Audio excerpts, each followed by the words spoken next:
Oh, that took a while. Hello. Anybody there? Anybody there at all?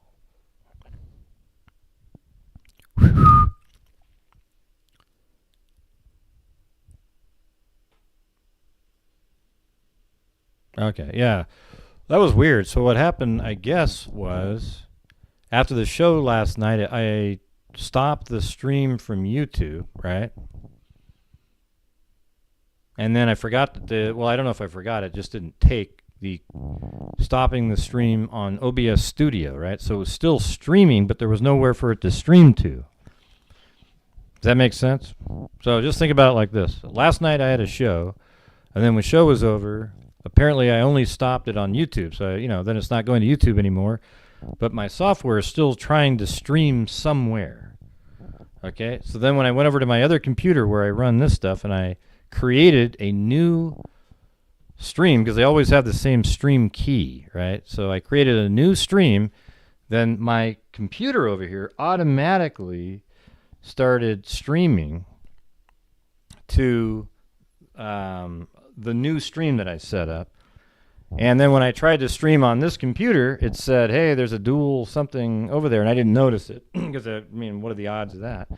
Then I go back over there, and on that computer I was listening to this, I wasn't even listening to Court TV. Court TV came in on after what I was listening to before, and I saw you guys commenting on Court TV, and I was listening to it over there. So it's weird that, so OBS Studio still had the stream going, because I was wondering, how in the hell is it playing Court TV? Then I looked at OBS on my PC, and it was streaming. So that means it was waiting for a live to be created. And then once a live was created, it immediately started streaming from my PC. But I created the live on my laptop over here where I run these trials. And so once I started to try to stream over here, it already was being streamed to, so I didn't know that I wasn't streaming. Hopefully that makes sense. Yeah. I wasn't streaming from the laptop. So it was really just streaming like some weird dark screen audio of whatever I was listening to, right? Wasn't it just like a black screen? Something like that? But it was playing audio. Yeah, it's kind of weird that that somehow I didn't shut down OBS Studio in some way. But anyways, here is the stream. I got rid of I even explained all this on the last stream because I didn't know it wasn't working. I didn't put in there was like an interrogation video, but it was hard to understand anyways. So I would imagine speeding it up and you wouldn't be able to make it out and be boring. So this one's only 2 hours and 31 minutes. So if you could, if you want to help reach the goal, that'd be great. Today's donation night tonight, so hopefully we can have a good day. All right. I'm a clinical supervisor at Northside Cherokee Hospital. Okay. And prior to working at Northside Cherokee Hospital, did you have any previous employment? Yes, I worked at Piedmont Henry. And what did you do at Piedmont Henry? I was a staff nurse there for a while, and then I was a charge nurse there as well. In November of 2015, what was your position at Piedmont Henry? Charge nurse. In what department? Emergency department. And how long have you worked in emergency medicine? 9 years. How long have you been a nurse altogether? 9 years. All right. I want to go ahead and bring you back to November 17th of 2015. Do you recall working at Piedmont Henry Hospital on that day? Yes, sir. And, Your Honor, at this time I moved into Evidence States Exhibit 233, which is a certified copy of the medical records from November 17th of 2015. And did you have an opportunity to treat a patient by the name of Laila Daniel? Yes, sir. And can you tell me, where were you working on that day? I was in the emergency department. That was the first case I worked on that day. I was the supervisor, so we came on. Someone had taken a call from EMS with a call that came up for a 2-year-old choking victim. And when you say a call, how does that kind of information get to the ER? It's either from the EMS crew or sometimes dispatch. The EMS dispatch will call us to let us know that they're coming. And when you get a notification like that, what, if anything, do you do? We get a room available, in that case, room 57, which is one of our bigger trauma rooms. We got that room ready, got the staff in there, got the appropriate carts, ACLS carts and PALS carts in the room. Okay, and you use some acronyms for us. So what's ACLS? ACLS is Advanced Cardiovascular Life Support. And what is PALS? It's a pediatric life support class. And do you recall around what time Laila arrived in the emergency department? It was just before about 6:30. I think I want to give you an accurate time in the record, I believe. I can show you States 233.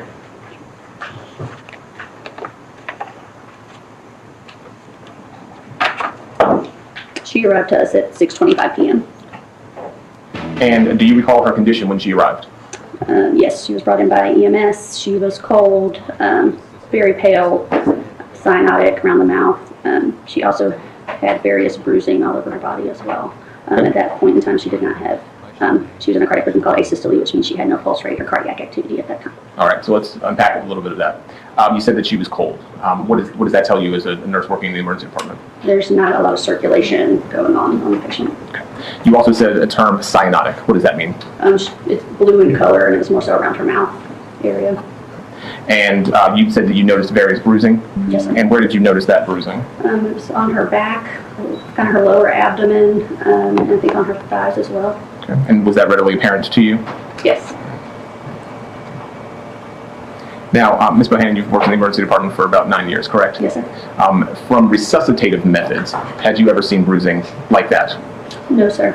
And I'll say on a pediatric patient. Never. How about on any patient that you've seen? I've never seen bruising from resuscitative efforts in my career.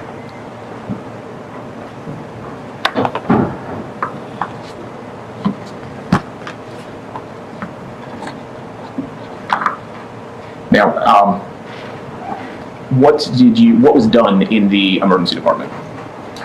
We took over CPR from the paramedics when they brought her in. We evaluated the heart rhythm, which is that she was in asystole, which means she had no cardiac activity on heart monitor at that time, so we continued CPR. We continued breathing for her through the ET tube that was in place by the paramedics. So I want to show you some photographs now that my screen is up and running. I'm going to show you what's been previously admitted to States Exhibit 3. Is this consistent with the way that you observed Laila when she arrived in the emergency department? Yes. And I'm going to show you States Exhibit 67. Is this consistent with what you observed when Laila arrived in the emergency department? Yes. And you said, let's back up, have you ever seen any kind of bruising like that from resuscitative methods? No. Never. You said you've never seen anything close to that? No. Just show you States Exhibit 52. Is this consistent with what you observed when you saw her in the emergency department? Yes. And I'm showing you States Exhibit 54. Is this consistent with what you observed in the emergency department? Yes, sir. Now, did you notice anything about her extremities? Yes. One of her arms had a deformity, which means it's usually indicative of a break of a bone. Okay. And if I'm showing you States Exhibit 34, is this what you meant by deformity? Yes. And if there's a pointer right next to you, it's on the ledge right there. If you could just kind of point to the area where you see a deformity. This area here, you just kind of see where it's kind of bowed out a little bit. Now, Ms. Bohannon, did you indicate anything about this in the medical record? I did not. We did get an X-ray Okay. because we noticed it. So you got X-rays once you noticed it, correct? Yes, sir. Now, how long did the ER staff work on Laila Daniel? I'm going to refer to the record here. She arrived to us at 18:25,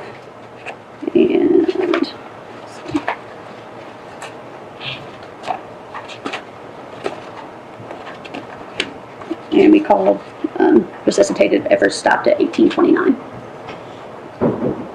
So, 4 minutes? Yes, sir. And what happens after she was pronounced dead? So that's when I proceed we have to call the coroner for every death. It's in the emergency department. The coroner on call that day was Donald Cleveland, so we notified him. I also closed the room off and had a police officer stay outside the room, so no one could go in and out of the room.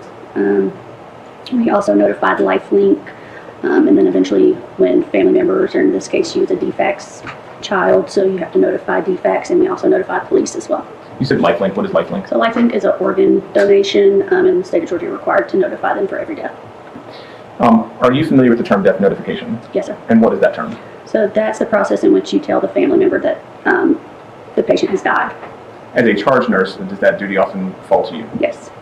And did you make a death notification in this particular case? Yes. The first person that we spoke to in this case would be Samantha White, was the defects caseworker. She arrived there first, so we discussed it. Me and Dr. Evans with her discussed that process and let her know that Laila had died. And then what did you do after you discussed that with Ms. White? After that, I have to go back. Well, I'm also responsible for running the entire department, so there's a lot of stuff going on in that emergency room. It's very busy. So after that, I went back and we talked with the caseworkers. I talked with Donald Cleveland. So I can't remember if it was defects or PD, asked us to also see the sister. They were going to be bringing her in as well. So I notified the minor care staff, which is the minor emergency area. I spoke with the PA and the nurses over there. I don't recall at this time who those specific individuals were, but I let them know that she would be coming in, and as soon as she got here, we would have them do a full physical assessment on them. Okay. Did you ever do a death notification with Laila's foster parents? Yes. When they arrived a little bit later. And where's the death notification normally handled? We have what's called a quiet room, so it's a room that is kind of blocked off from the public. It's a quiet area where you can let the family members know what happened. How often, as a charge nurse, do you have to do something like this? Very frequently.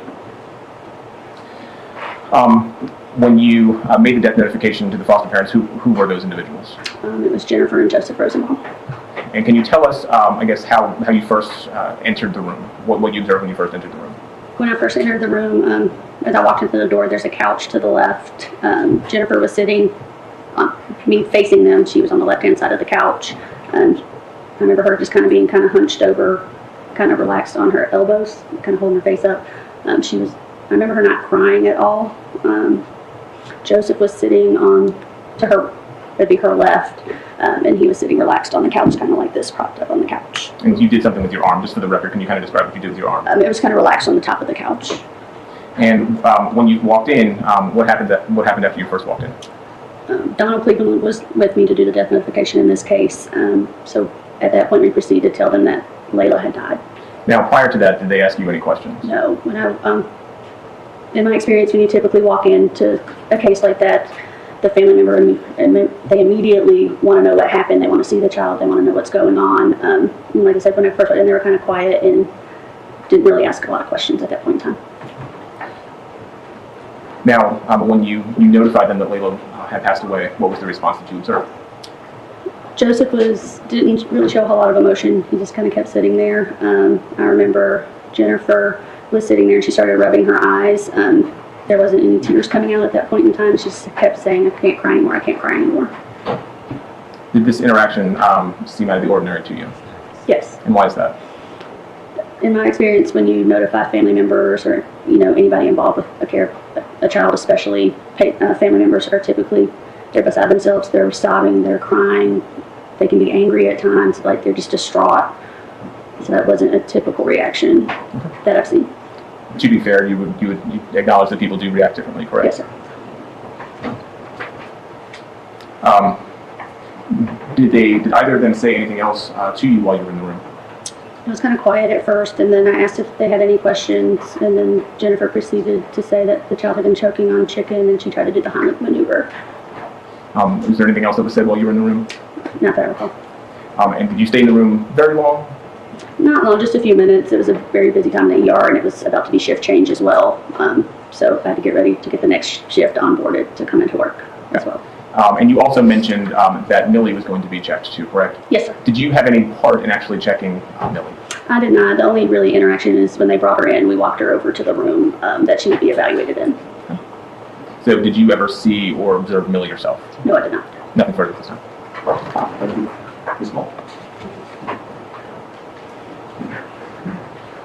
Did you give a statement to police about the way Joseph and Jennifer were sitting? No, I did not. And in fact, you don't know whether they had been told about the death before or not. No, ma'am, I did not. And you do not know whether they were in shock or not. No, ma'am. So they could very well have been in shock and not showing the kind of emotion you described. It's possible.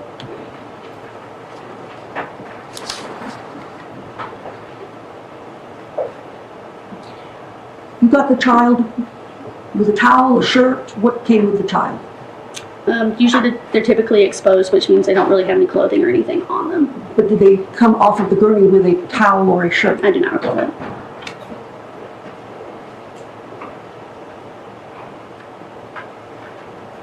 Thank you, ma'am. All right, thank you, ma'am. You can step down and we're excused unless there's an objection.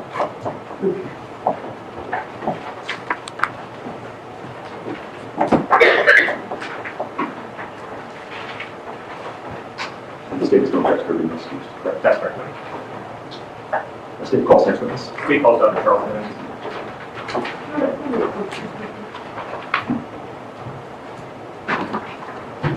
Right here.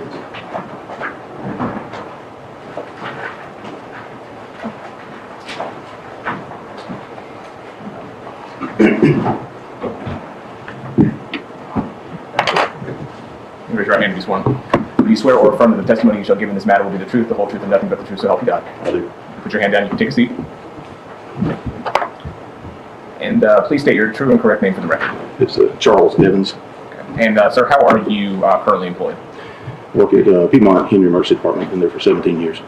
And what do you do in Piedmont Henry Emergency Department? I'm an emergency physician. Can you tell us a little bit about your education? Where did you get your where did you graduate from medical school? So I went to West Georgia, graduated there in 92, went to, graduated Medical College of Georgia in Augusta in 98, finished residency in 02, and then went to Piedmont Henry July of 02, been there ever since. Okay. And in the practice of emergency medicine, do you also see pediatric patients? Yes. All right. And are you trained in that in your residency? Yes. Is it common for you to treat children around the age of 2 years old? Yes. I want to direct your attention to November 17th of 2015. Do you recall treating a patient by the name of Laila Daniel on that day? Yes. And do you recall the reason why she came into the emergency department? Cardiac arrest. And when she arrived, what were your initial observations when she arrived? Lifeless child, CPR in progress, intubated, had tube down throat, been breathed for, and no response. When you say lifeless, was she dead when she arrived to you? Yes. Did you learn about any resuscitative methods that had been attempted in the field? Yes. Paramedics give a report when they come in and tell us what they did, and what they told us essentially. It's an exception to hearsay for purpose of medical treatment. You can continue. So they get a report, what they did, ACLS protocols followed, intubated child, did CPR, multiple rounds of epinephrine with no response. I think the record shows, greater than 30 minutes. Resuscitative efforts with no response. Okay, and you said greater than 30 minutes. Why is that important?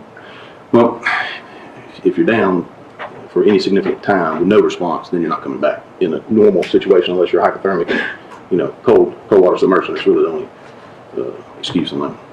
Did you do anything in the ER when she arrived? Any sort of resuscitative methods? Well, when we move over to the table, continue CPR, doing manual compressions, breathing for the child, kind of reassess everything to look to see if we have any activity on the monitor that we can possibly do anything about. I'd have to look at the record and see. I mean, there may have been one epinephrine given, but it was really a futile effort. There was nothing to do. Okay. You mentioned that the child they were doing CPR. How would you do CPR on a child that was Laila's size? Yeah. Well, you can use your palm, or you use 3 fingers. You just wouldn't have 2 hands pushing on. So either way is acceptable. Either way is acceptable. Either way. Now, we've all seen the medical shows where doctors are able to defibrillate someone back to life. Given the heart rhythm or lack of heart rhythm that Laila had, would that have been an option for you? No. And why is that? There's no irregular rhythm to correct. So you're correcting it with electricity. You're not creating one.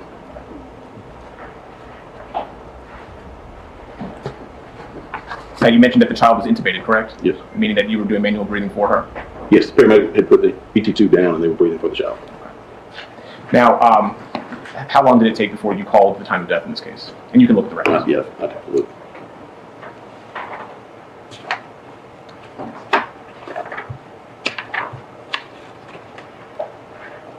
Said the code was called at 1829, which is 629. Let's see if I can figure out when it came in. A lot of report. This is about 4 minutes, sound about right?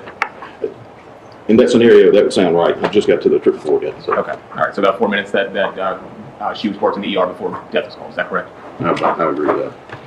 Now, when you observed Laila's body, did you have any other concerns other than the cardiac arrest that caused her death? Yes. What was the concern? Diffuse bruising. And what do you mean by diffuse? From what I remember, upper chest, pelvis. Then when we moved her over, you noticed the back, kind of just top to bottom bruising. We'll start first with stage 52. That's behind you. Is that what you recall observing? Yes. All right. And that's we're looking here at her abdominal area, correct? And stage 67. Is this what you remember observing on her back? Yes. If you had to give us an approximate number, how many patients do you think you've treated in your emergency room career? Over 100,000. And in the over 100,000 patients that you've treated, have you ever seen anything like the bruising you saw related to resuscitative methods? No. Specifically the Heimlich maneuver? No. Specifically CPR? No.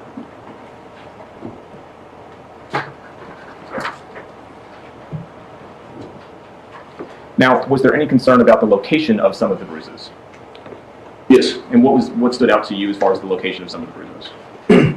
Oh, it's just an odd location. I mean, a child was going to get bruises and bony prominences. They fall, they hit their elbow, they hit their knee, off their forehead. They don't really hit the pelvis very good. They don't hit flat on their back and get multiple bruises on their back, or their neck. It was an odd appearance, didn't look right.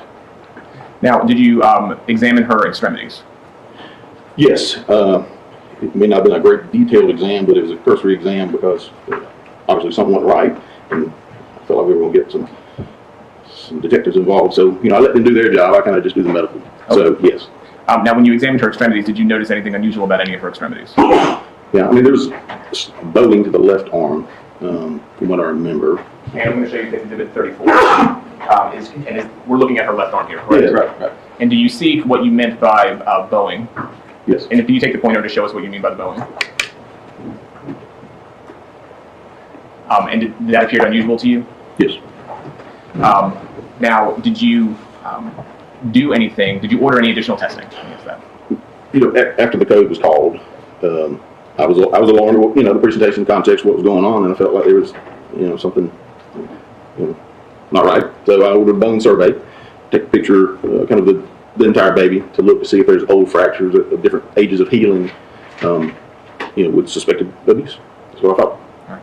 So because of the suspicions that you had, you ordered a full body skeletal X-ray, correct? Yes. All right. And do you recall the results of that particular X-ray? I'd have to look, but I do remember there was a mid-shaft ulnar fracture, with had not healed with a callus around it. That one stood out to me. Now the lower leg, I can't remember. I'd have to look at that. But when I see the left arm in the context, we call that a nightstick fracture. What do you call it a nightstick fracture? Because you walk a nightstick, usually an adult. I mean, that area is usually from the defensive posturing, I'm going to show you states 130. And is this the ulnar fracture that we're looking at? Right. And how old? Let me ask you this: what do you see when you look at it? Well, you see the fracture segment and a little bit of a callus around it, which at earliest that'll form is 5 to 7 days. Latest you'll get about 14 days. So it varies. That could be 3-4 weeks. So when looking at that, you think that would probably be around 3 to 4 weeks old? Could be easily.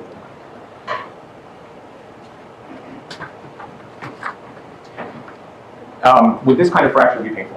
Oh, yes.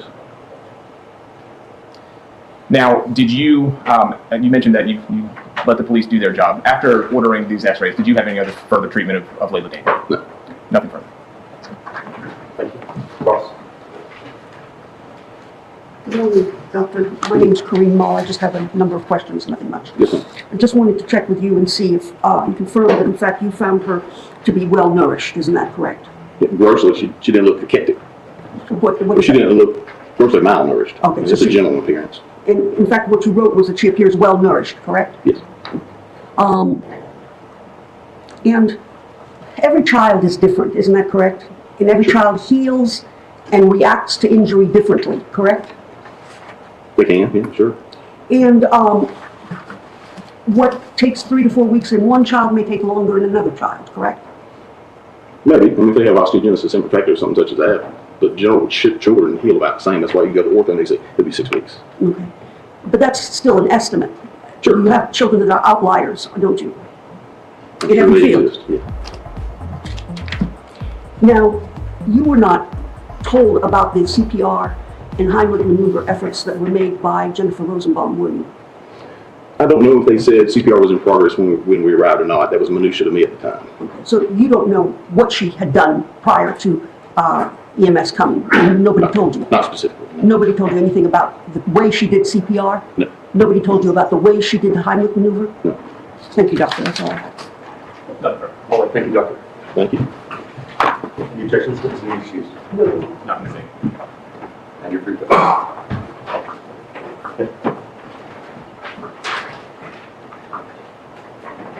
State will call the next witness. State will call Detective Harris. Detective Harris.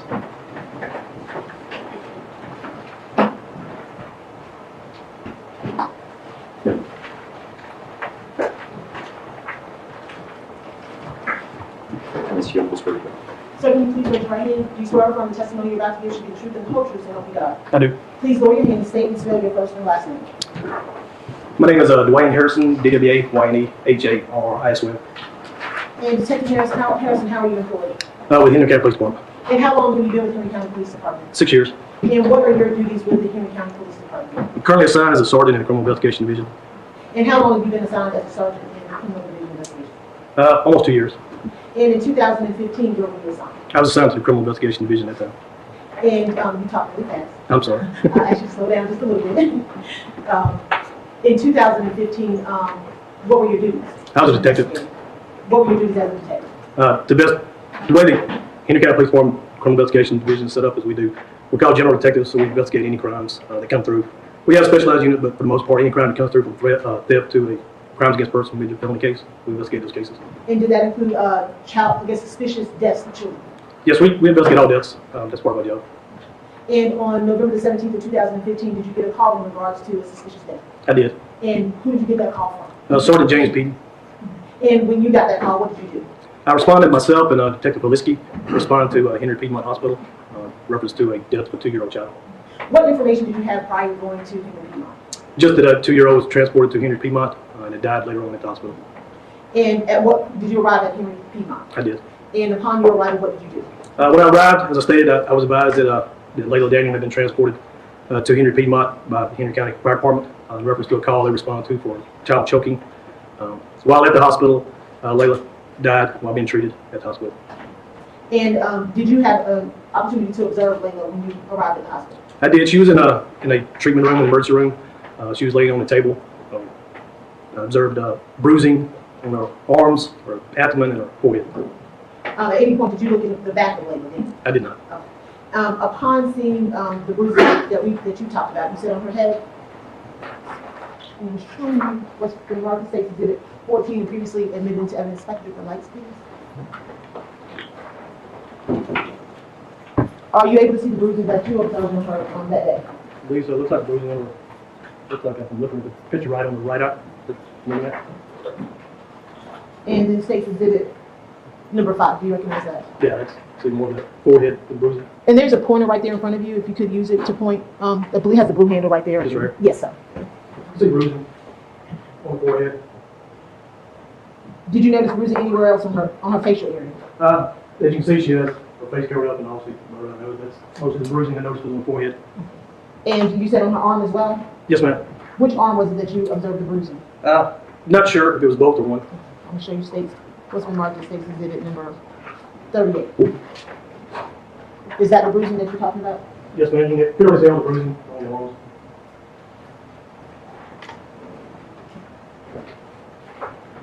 I'm showing you what's been marked as States Exhibit number 34. Did you observe this arm? Yes, ma'am. It appears to be her left arm bruising as well.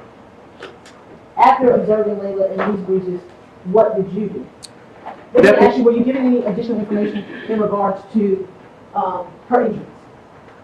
Again, I was told that the injuries appeared to be suspicious. I also met with a ER doctor who showed me an X-ray of an arm I believe his left arm had been broken previously and had not been treated properly or healed properly. After getting that information, what do you do next as part of your investigation? When I arrived, Sergeant Peden was already on scene, Detective Hall was on scene, Coroner Donald Cleveland was on scene, crime scene technician Michelle Johnson was on scene, and defects worker Ms. Carr was on scene. At this point, did you have any information about whose care Laila was in at the time that she was brought into Piedmont Henry? I was told at that time when I met with Sergeant Peden that At some point, did you have information as to how Laila arrived to Piedmont Henry? Or whose care she was in prior to coming here? I did. Again, that's just asking for yourself. Well, that particular question did not, but we don't. So what rule as to that question? You can answer. Well, Let let's me stay away ask- from statements. Let me ask you, do you know who brought, or whose care Laila was in prior to her coming to Piedmont Henry? I was told. Did you have any contact with individuals in regards to being the primary caregivers of Laila Daniel? I did. Who did you come in contact, or who did you contact as being the primary caregivers of Laila Daniel? Anytime someone dies, we do what's called a notification. Once it was determined that obviously Laila died, myself, Coroner Donald Cleveland, who normally goes with us when we do notifications, along with Ms. Carr, went to a waiting room where the Rosenbaums were in at the hospital to meet with them, to explain to them that Laila had died. And who did you meet with? In the room was Jennifer Rosenbaum, Joseph Rosenbaum, Mary Rosenbaum, Jennifer Marie Rosenbaum, and an unknown male who was in the waiting room.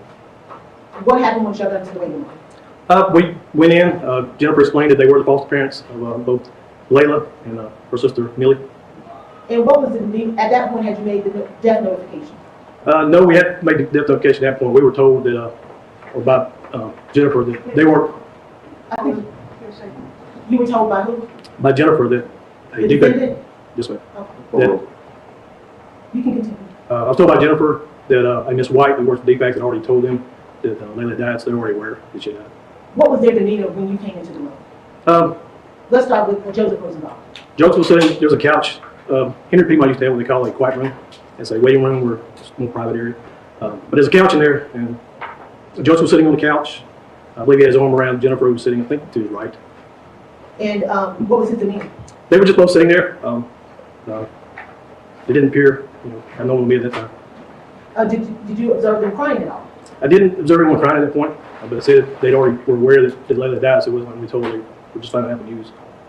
And at that time, what did you do besides making the death notification while you were in the room? We kind of started asking preliminary questions of what had happened at that point. And who were you talking to when you asked what happened? Both Jennifer and Joseph.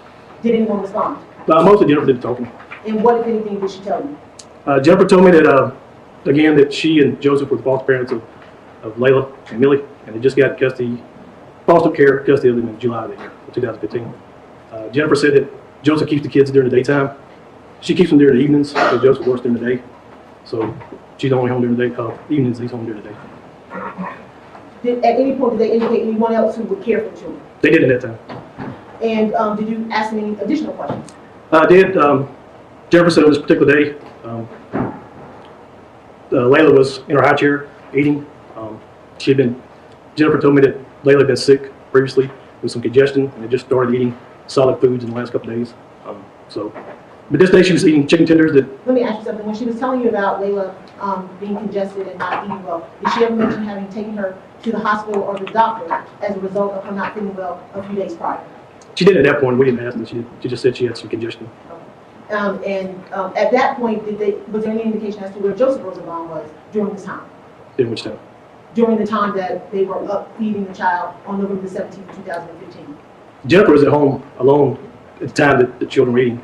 Joseph said he had gone to work at, I believe, 4:30 p.m. that afternoon. Left them in the care of Jennifer. And you said that she was feeding. You can continue. What else? What did she tell you about where they were and what they had to eat? Again, Laila was in a high chair eating chicken tenders. I think she said carrots and some yogurt. She was helping Millie put her shoes on because I think they were going somewhere that night. I'm not sure. She said she looked back and saw Laila kind of moving back and forth in the chair. She went over to check on her, thought she may be choking, took her out of the high chair, performed a Heimlich maneuver on her. She then took her over to the sink and started hitting her on her back. She said she hit her hard. Then she took and. I'm gonna stop you right there. When she said she did the Heimlich maneuver, did she indicate to you whether or not anything was dislodged? She didn't. That's why she said she struck her in the back. And did she tell you how many times she struck her in the back? She didn't. Did she tell you where she was when she began to strike her on the back? They were by the sink. Did she tell you at that time whether or not anything was dislodged when she struck her on the back? It wasn't. Did she tell you what else she may have done to try to get it dislodged? She did. She said at that point she tried using her finger to dislodge whatever was choking Laila, and also she used a butter knife to try to dislodge what was in the choking Laila. Did she tell you when she used her fingers to sweep to dislodge whatever she was choking on? Did she tell you if anything came out? She didn't. Did she tell you when she put the butter knife in there to attempt to dislodge or see what was in there if anything came out? She didn't. Did she tell you she took any other measures to try to get whatever was allegedly in Laila's throat out? No, she said after doing those type things, she's already at the sink, so she took the faucet and tried to give Laila water using the faucet.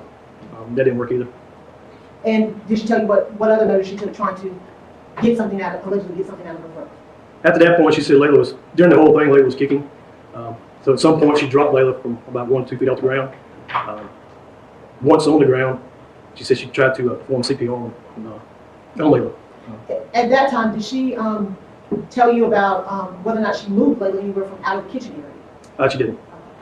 Did she say when she dropped her on the floor, did she immediately do CPR? Or did she say she moved somewhere else? Yeah, I don't recall that. If she had told you that, would you have notated that in your report if she had moved her somewhere else? I wouldn't. And I'm going to show you, looking at your report will help refresh your recollection. Sure.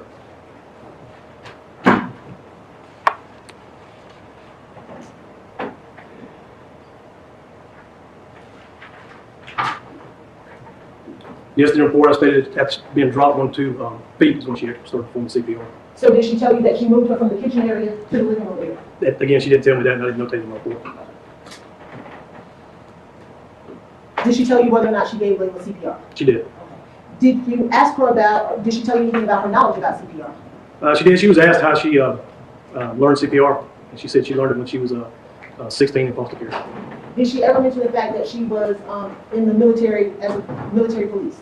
She didn't at that time. After her going through those steps, what's the next thing, if anything, that she said to you?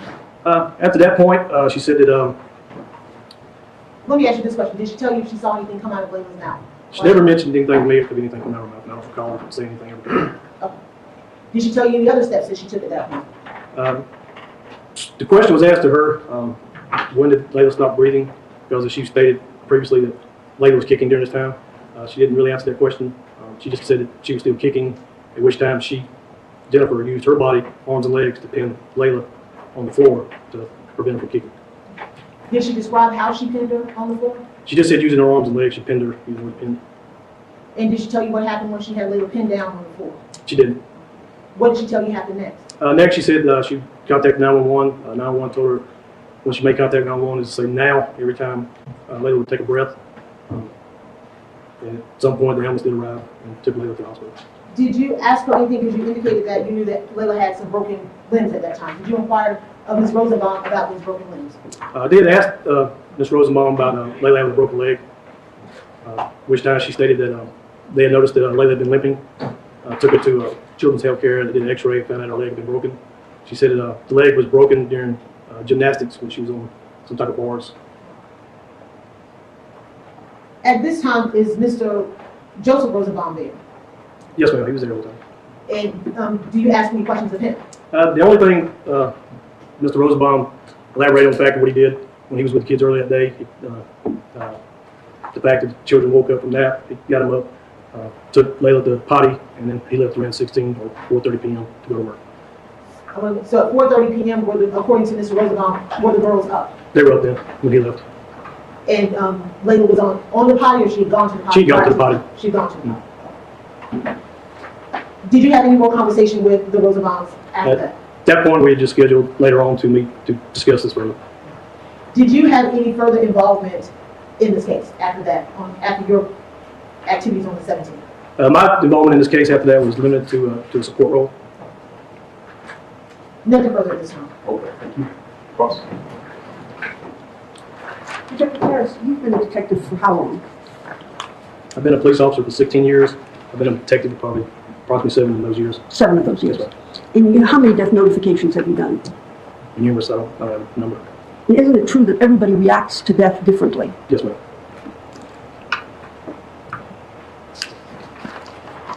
And isn't it true that Jennifer told you that she was trying Heimlich, she was trying sweeping the finger into the mouth, and then Laila dropped to the floor, correct? At some point, Laila did go to the floor, sir. And she tried to give Laila CPR right then. That's correct. But she said she didn't know how to correctly do it. She did it as best she could. Yes, ma'am.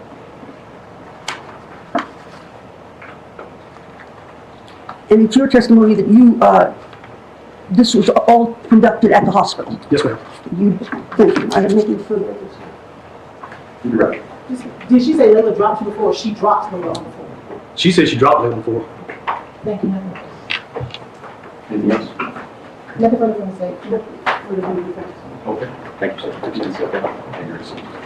Unless there's no question. No, from the state. It's witness be excused. Yes. Okay, we'll call this next witness. Julie Espinoza. Right through that gate in front of you, ma'am. And then all the way around here to the witness.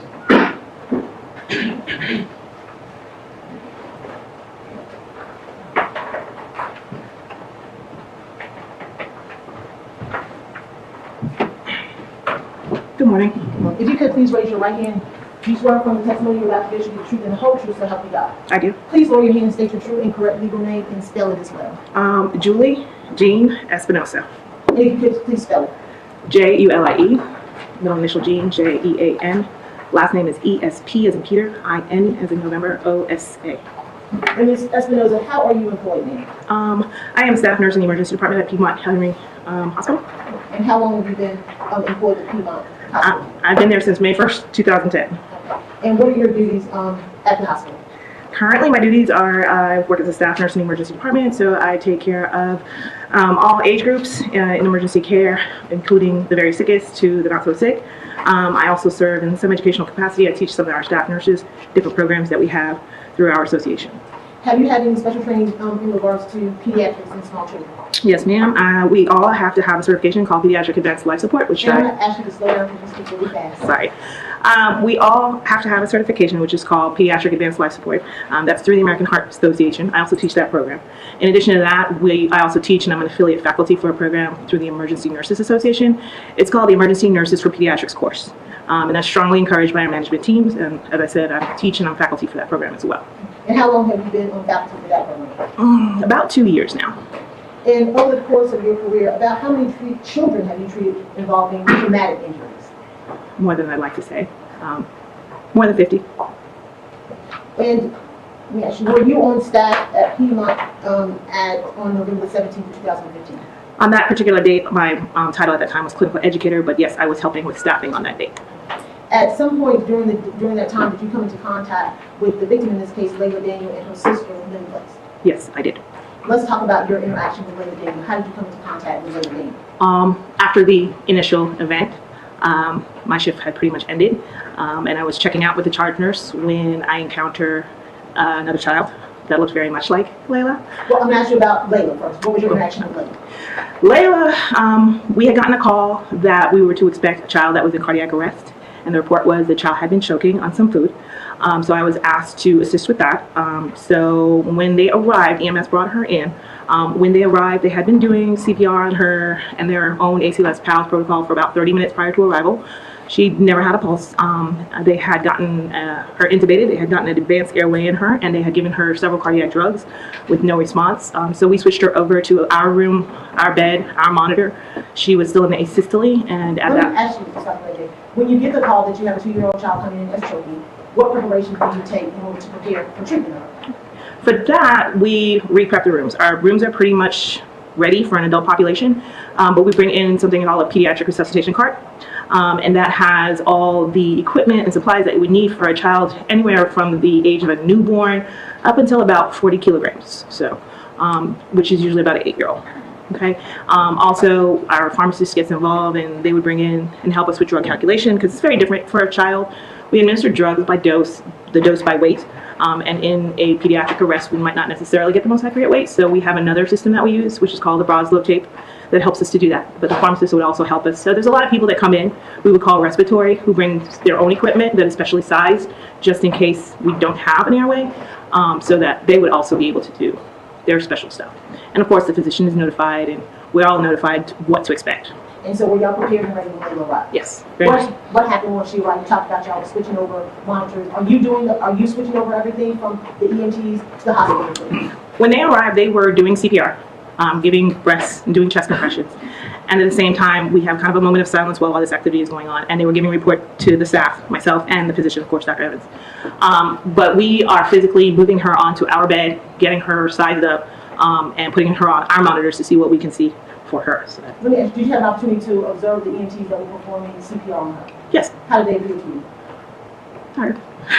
Have you ever had to perform CPR? Yes, ma'am. What does that do to the person's body that is performing CPR? It's very taxing, especially in their situation. It's a very intense process. We always say you can get 30 minutes of cardio and 5 minutes of CPR.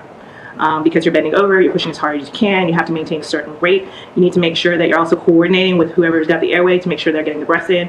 So it can be very intense. So they look tired, but they were performing chest compressions adequately. I checked for a little bit of a pulse to see. Sometimes you'll have what we call, it's not really a pulse, but with the chest compressions, the heart is being compressed, and so the blood is being circulated a little bit. And so you can feel a little kind of a pulse. Let me ask you, because what you just described as far as the person that's performing CPR and I guess what it takes from their body, is there a protocol about how long someone should perform CPR? Yeah, there's a standard. American Heart recommends that we switch every 2 minutes. And usually the switch is from whoever's giving breaths to chest compression. So you swap every 2 to 5 minutes. And there's also a protocol because sometimes we get a little bit caught up. And the next thing that we would do is we would use other measurement guides to kind of tell us how well effective your CPR is. And one of them would be checking for that pulse to see if you're feeling that when they do pressures. And did you do that with Laila? No. And were you able to see the pulse? I felt one. I felt one. Okay. After feeling that pulse, what are the next steps that you take as far as treatment for her? And it's really guided by what the physician wants at that point. But we would move her, switch over the monitors and everything like that. And as soon as we got her on our monitors and everything going, we would ask them to stop chest compressions so that we could check for an actual pulse being generated by the heart, just like all of ours is generating one right now. And were you able to find the pulse once the chest compressions were stopped? No. Do you guys continue treatment on Laila? At that point, we were all ready to continue, but we did a quick review. Dr. Evans did a quick review of all that had been done in the field, and he had already done kind of a heads-up eyeball, and we opted to discontinue our efforts at that point. And when you say discontinue, Dr. Evans called time of death. He did. After the time of death is called, what do you do next? For my aspect, I start to do my survey. So I start looking at the patient, seeing what's there, what's not there, what's in place, kind of what needs to be done next. And then also making sure that our documentation pieces are started. With the child that has been choking, what types of outward signs would you be looking for? And it all depends, but really I'd be looking for a dirty airway, food or vomitus or something in or around the mouth. Because a lot of times when you do CPR, that will happen. And I would be looking for kind of that more bluish discoloration in her face, maybe some hemorrhages in her eyes, depending on how long or what she was choking on. Because when you say choking, there's really two types of choking. There's that manual strangulation, and then there's also the foreign body in the airway. So you would be looking for things like that. And you look for breathing. With kids, one of the big things that I have always learned and always taught with kids are born healthy. So when their pulse all of a sudden stops and you're doing CPR on them, you want to know why. So you start looking. I want to back up. So the signs that you would have been looking for was, I guess you said vomit or food or something like that in her airway. Somewhere. Did you find any of that with Laila Dane? No, she was clean. And I think the next thing you said was the coloration of her face. What type of coloration would you be looking for? I'd be expecting something a little bit more blue. Okay. And did you see that with Laila Dane? She was very pale. And you indicated that you also were looking for her eyes for hemorrhaging. Yeah. And I'm going to show you what's in Martin States Exhibit number 15. Is that Laila's eye that we're looking at? Yes, ma'am. That hemorrhaging that you would find that would be consistent with choking, did you find it here? No, ma'am. And this is States number 16. Did you check both of her eyes? I did. Okay. Did you see any of that hemorrhaging that you discussed? No, ma'am. And then you said you would check for bruising. Yes. Because she didn't have a pulse. And showing you with Martin States Exhibit number 13. Is this what you observed when you saw her? Yes, ma'am. Okay. And in your medical opinion, was that consistent with a child who had been choking on a piece of chicken? No, ma'am. I said, Question again? my question was, in your experience as a nurse, have you ever seen bruises like that in a child that's consistent with a child who had been choking? No, ma'am. Did you observe any other injuries on Laila? There was some additional bruising, especially on the side that I had noticed on her flank area. I couldn't hear what area of the body you said. The flank. Okay. So basically, the lower back, this area right here. Okay. And I also noted some stuff that was on her face. Show you what's been marked as exhibit number 10. Did you know anything that you noticed here? Yes, ma'am. And if there's a pointer right there, if you could utilize it, has that blue handle on it. And if you could show us what area of bruising you were talking about in regards to her face. Well, specifically this, and as you go through the pictures, there's also some bruising on her forehead, or right near the skeleton, I think it was. I'm showing you states exhibit Yes, number ma'am. 12. Is that what you're talking about? Yes. And in states exhibit number 9. And if I could get the lights, please. Yeah, Thank that a you. little bit. Thank you. Yeah, so you can see like a strange pattern right here.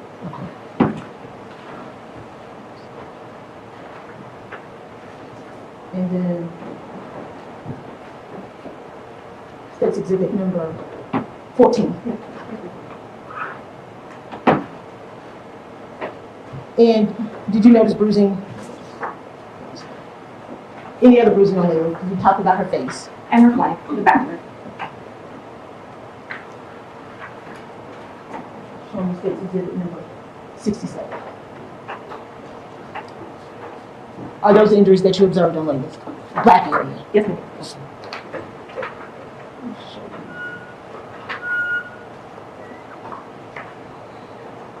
States exhibit 32.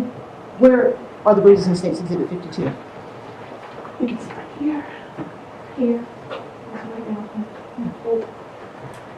Now, those bruises that you observed, were any of those in your training experience consistent with signs of a child who had been choking or cheating? No. And states exhibit number 69. Where is this bruise here on her body? It's on her buttock, on her left cheek. When she came in, how was she clothed? She had on the diaper, the pull-up. So was this bruise underneath that pull-up? Yes, that's. And did you at that time have any history about what resuscitative methods had been taken? Yes, You we can we were aware. Paramedics had told us of what efforts they had made, and then there was some discussion, and I'm not too sure how that information was shared, but that CPR was.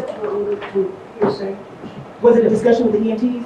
EMTs, yeah. Are you receiving this information in regards to medical treatment for Laila? Yes, they had stated that they had been given pre-arrival instructions on CPR, apparently. Have you in your career dealt with patients that have had a layperson perform CPR on them? Yes, ma'am. In the course of your career, have you ever seen anyone with the extensive bruising that Laila had as a result of a layperson performing CPR on them? No. Have you ever had contact with someone who had the Heimlich maneuver performed on them? Yes, ma'am. And by a layperson? Yes, ma'am. In your experience, have you ever seen anyone with those types of bruising as a result of a layperson performing the Heimlich maneuver on them? No, ma'am. After anything else that you noticed about Laila, or anything else that you did at that point, once you guys have gone over her body? One of the big things that I noted as we went through was the different colors of the bruises. As anyone knows that's had a bruise or has gotten hit by something, the first. I would object on testimony. It's medical testimony. It's not, she's not an expert.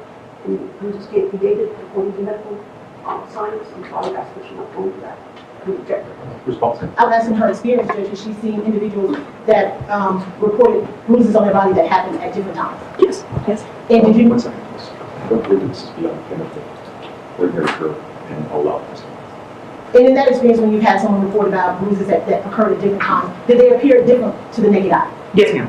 And what would be the difference in those, what you saw with your naked eye? Just like anyone who's ever noticed, if you've ever had a bruise on yourself or your loved one, initially when you get the initial injury, it's usually kind of red. And after a little while, it'll turn a little blue purpley. And then after a little while longer, it starts to heal in the tissue underneath. It starts turning brown and then yellow and then disappears. And so that takes a long time. If you've ever had a bruise, you kind of know what that looks like. So let me ask you, in state's exhibit number 67,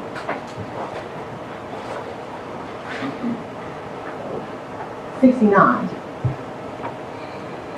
In your observation, did the bruises appear to be different colors? Yes, ma'am. Okay. Did that give you cause for concern? Yes, ma'am. Why? Especially in the same area, you would expect that. That tells me that this definitely all didn't occur within the same time frame, within the same day period. Anything that happened to her that day would have expected to be a little bit more reddish.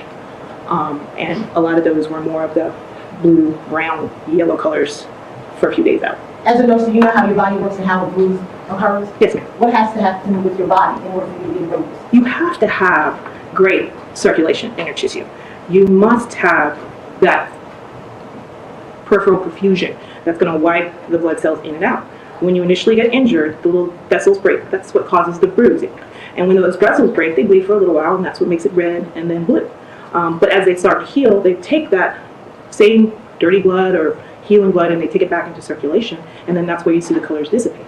But all that time, your heart has to be working in order for that perfusion and that healing to happen. So that is... Did Laila have good circulation when she showed up at the hospital on November 17th? No, ma'am. Was her heart beating? No, ma'am. To your knowledge, upon EMT had her heart, was her heart beating when they arrived? No, ma'am. Besides the bruising, was there any other notations that you made in regards to Laila Daniel? Multiple stages of bruising, multiple areas of the body. We had also noted she had a skeletal survey done, which I do believe Dr. Evans could speak to a little bit better, which is because of our concern for what we visually saw, we went ahead and started that protocol, so to speak. And looking at those x-rays, we also saw similar injuries. Interpreting x-rays at this point. She's not a radiologist. Did you look at x-rays, Ms. Espinoza? Have you looked at x-rays in the course of your career as a nurse? 23 years, yes. Are you able to read an x-ray? With some confidence. Did you look at those x-rays? I just Same objection. After, were you in the room when the x-rays were done? Yes. After they're done with the x-rays, is there anything else that you do in regards to Laila Daniel's treatment? I think at that point, we notified the authorities who were there very shortly, within a few moments, to let them know our concerns and also assist them with the initial connection of, or handoff, I should say, of forensic evidence. Did you do anything else in regards to Laila Daniel? No, none of that. Did you, at that point, I think earlier you started telling me about Millie Place. Did you have an interaction with Millie Place? I did. Can you tell me how that came about? I was supposed to be going home. That was the end of my shift. And I kind of looked around the corner to let the charge nurse know where we were in the room as far as the handoff.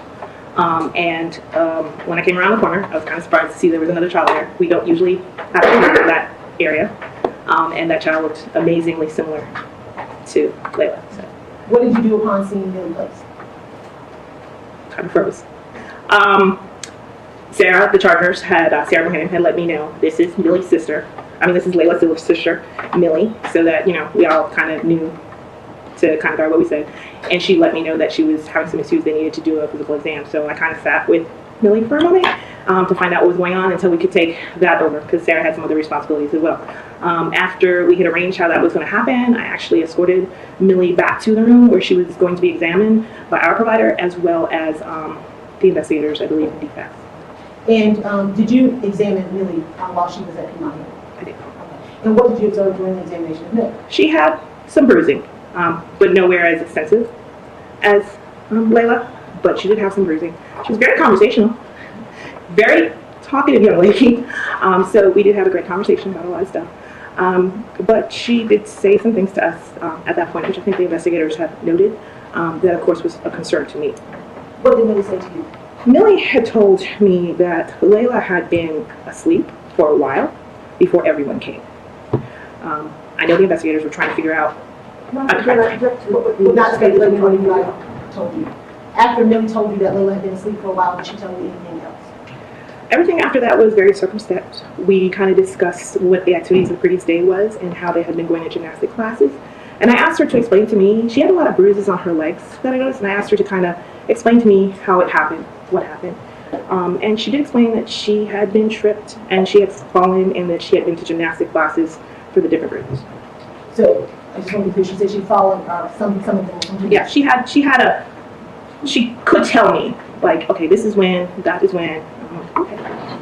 Did you have any interaction with the defendants, Joseph or Jennifer Rosenbaum, on that day or any day? No, ma'am. Did you know or know who they are? No, ma'am. In the course of your career, in regards to the injuries that you saw on Laila, where would it rank as the worst? It's the second. Nothing further. Good morning, Ms. Espinoza. My name is Connie Mull. I just have some questions for you. Did the paramedics tell you that they had seen vomitus on her lips No, So you weren't made aware of that? no. And how long have you been a nurse? I've been a nurse since 2007. I've been a paramedic since 1996. So you've been a nurse 12 years? Yes, ma'am. And with regards to the heart beating, you don't know what the conditions were at the house, whether or not the heart was beating at that time, do you? No, ma'am. All I know is what the paramedics report was when they arrived. Isn't it true you talked to DFACS and told them that CPR would not cause these injuries on the body if the Heimlich maneuver or the CPR was done correctly? Do you recall saying that to DFACS? Not that verbiage. Well, let's take it piece by piece. Do you recall reporting that if done correctly, the Heimlich maneuver and the CPR could not cause the injuries? It wouldn't if CPR and Heimlich were done correctly. But if they were done incorrectly, there's no telling what could have happened. Isn't that correct? Sure. Thank you. That's all I have. If done incorrectly, would you expect to see injuries on the neck? Robin, he's just asking to speculate if then, that speculation is what you expect to see, and it's every child is different, every person is different. Oh, Thank you, Judge. Thank you. Even if done incorrectly, Right. in your experience, would you expect to find injuries on the victim's neck? Absolutely not. And if I were allowed to explain. Please do. A Heimlich maneuver, even when you teach to a layperson or you give instructions over the phone, which in my career I had done phone instructions in EMS, you would instruct the person to place their hands above the navel and below that chest bone, below there. So if it were done incorrectly, I would never expect to see anything on the neck. If done incorrectly, would you expect to see it down there on the pelvis area? Not there either. If done incorrectly, now I want to be sure we're talking about the Heimlich and the CPR. CPR, similar instructions. If they were receiving dispatch instructions, the instructions would be to place the hand over the middle of the chest, between the nipples, on the breastbone.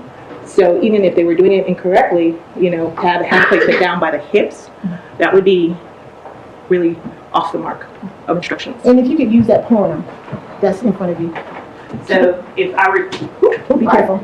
if I were giving anyone instructions over the phone or, even in a class, I would tell them basically to put their hands in between the nipple line, right here on the breastbone. So I might expect to see some redness or bruisings anywhere along here, right? And do you see any redness or bruising along there? No. And let me ask you, if someone received CPR training when they were 16, would they have some, would they be, during the class, if I could finish my question? Oh, let me see. What is your objection? Speculation. She's the type of objector she wants, number one. Number two, I didn't hear the last part. Just give it. If I can ask my question again. Let me ask you, you've taught CPR classes? I've been an instructor for the American Heart Association since 1998. And when you teach those CPR classes, are they the same? Is there training for everyone that's basic and standard across the board for CPR? Yes, especially when it comes to hand placement. Where's hand placement, in general, taught for CPR classes to place your hands? Since 1998, it's always been in the chest. Oh, thank you. Yes, now I was asking you, consistent. These injuries here, what area of the body are we looking here? And I can bring it up to you, let's give you some more orientation.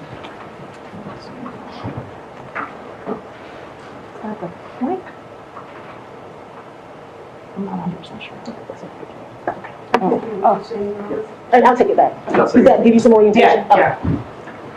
All right, So what area of the body are we looking at here? that would be the inner thigh. And if CPR is being performed or Heimlich incorrectly, would you expect to see injuries here in the inner thigh area? No.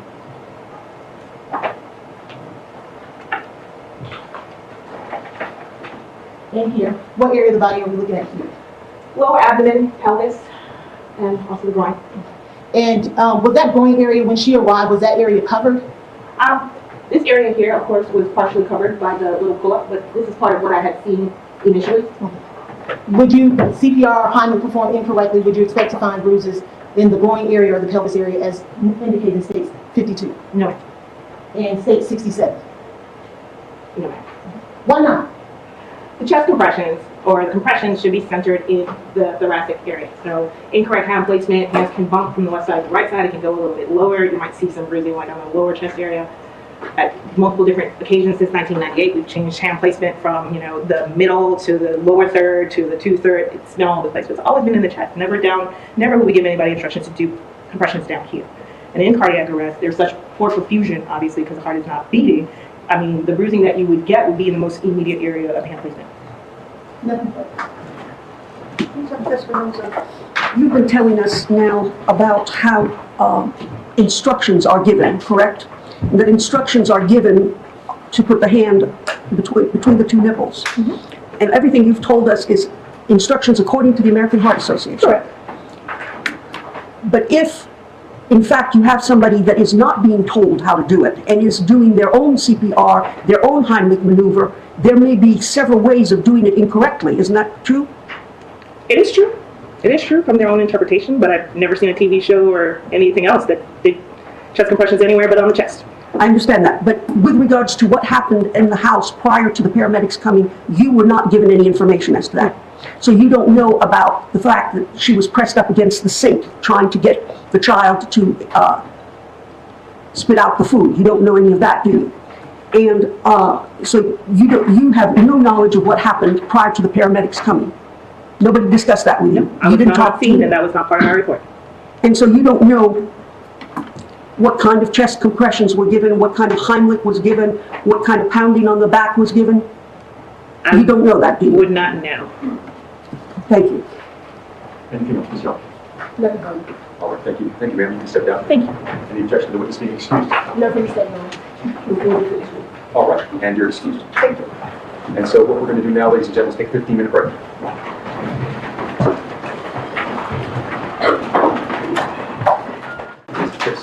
State Health Detective J.J. Maher. If you can raise your right hand to be sworn. Do you swear or affirm that the testimony you shall give in this matter will be the truth, the whole truth, and nothing but the truth, so help you God? I swear. Put your hand down. Please state your true and correct name for the record. Joseph James Maher. And how are you currently employed? I'm a detective with Henry County Police Department. How long have you been a detective in the Henry County Police Department? A little over 4 years. And how long have you been with the Henry County Police Department? Over 7 years. And in 2015, what was your assignment? General crimes. What did you do as a general crimes detective with the Henry County Police Department? We worked all aspects of criminal investigations. We worked property crimes, personal injury, whatever came across our desk, whether we responded to or assigned. And I'm going to go ahead and bring you back to November 17th of 2015. Do you recall responding to a case on that particular day? Yes. And what was the nature of the call that you received? It was a infant death call. And when you responded, or when you got the call, what did you respond to? I responded to Piedmont Henry Hospital. What, if anything, did you do while you were at Piedmont Henry Hospital? I met with the shift supervisor, not on call, but the sergeant on shift at that time. Spoke with him about the case and then got my, well, what do you want to do next? Okay, and what were your assignments in related to this investigation? After going up there and making contact with him, we just decided that we were going to do a search warrant at the location, the residence. Okay. And when you do a search warrant location, was anyone, to your knowledge, was anyone at the location at that point? As far as? A police officer. I believe the officer left once the ambulance left. And did you do anything to have someone from your department go back to the home? Yes, once we determined that we were going to do a search warrant for the residence, we sent the patrol officer back to the location, a secure location. Okay. And do you recall the address of the residence that you searched? Yes. And what was that address? 1521 Lincoln Terrace, McDonough, Georgia, 30252. And were you present during the search of that particular home? Yes. And was anyone else present for that search? Yes. Other officers? Yes. How about the defendants? Yes. Where were the defendants when the Henry County Police was? Well, first let me ask you this: did you get a search warrant for the home? Yes, one was obtained. And did you execute that search warrant? Yes, I did. What day did you execute that search warrant? Same day. So November 17th of 2015. Yes. And you said the defendants were present. Where were the defendants located? They were inside the foyer in like a little, I guess, sitting area or small room inside the foyer to the right. And was anyone with them? Yes, the patrol officer. Were they allowed to walk around the home during the execution of the search warrant? No, they were not. And why is that? For security of evidence. What was the purpose of you all responding to that location that evening with the search warrant? Suspicious natures of the possible cause of death or injury to the child. And were photographs taken? Yes. And were you present on scene when these photographs were taken? Some of them, yes. I want to show you what's been marked as states 234 through 301. Your Honor, with the exception of, there will be no 247 or 251. I'm going to show you 234 through 301 and ask you if you recognize these particular photographs.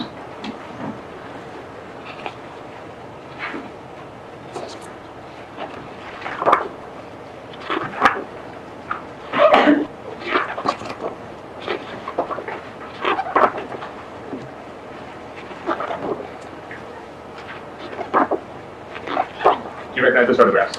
Yes. What do you recognize them today? Photographs of the exterior of the house and in the interior of the house. And do they fairly and accurately represent what you observed during the execution of the search warrant on November 17th of 2015? Yes. Have there been any modifications, alterations, or deletions to any of these photographs? Not that I can tell. Your Honor, at this time, I'd move to admit states 234 through 302. I'm sorry, through 301. Detective O'Hara, I'm going to want to go through with you some of these, and if we can have the lights come down, some of the photographs that you can turn around. What are we looking at in states 234?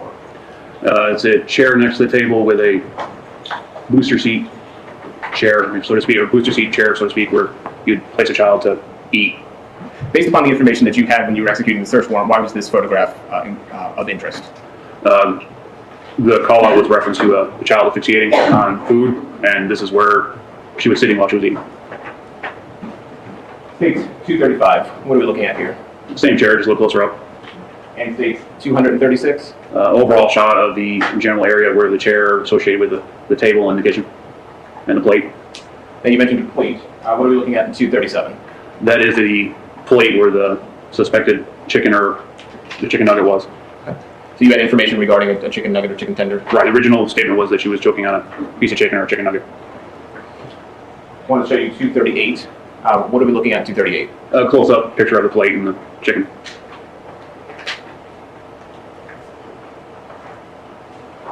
What are we looking at in 240? It's a different angle of the table and what was on the table. And is this just another angle in 241? Yes. Another angle in 242? Yes. Where is the high chair in this particular photo? It would be behind the table in the back corner. You see the corner of the blue part of the, yes. This right here? Yes, that'd be the back or top part of the chair.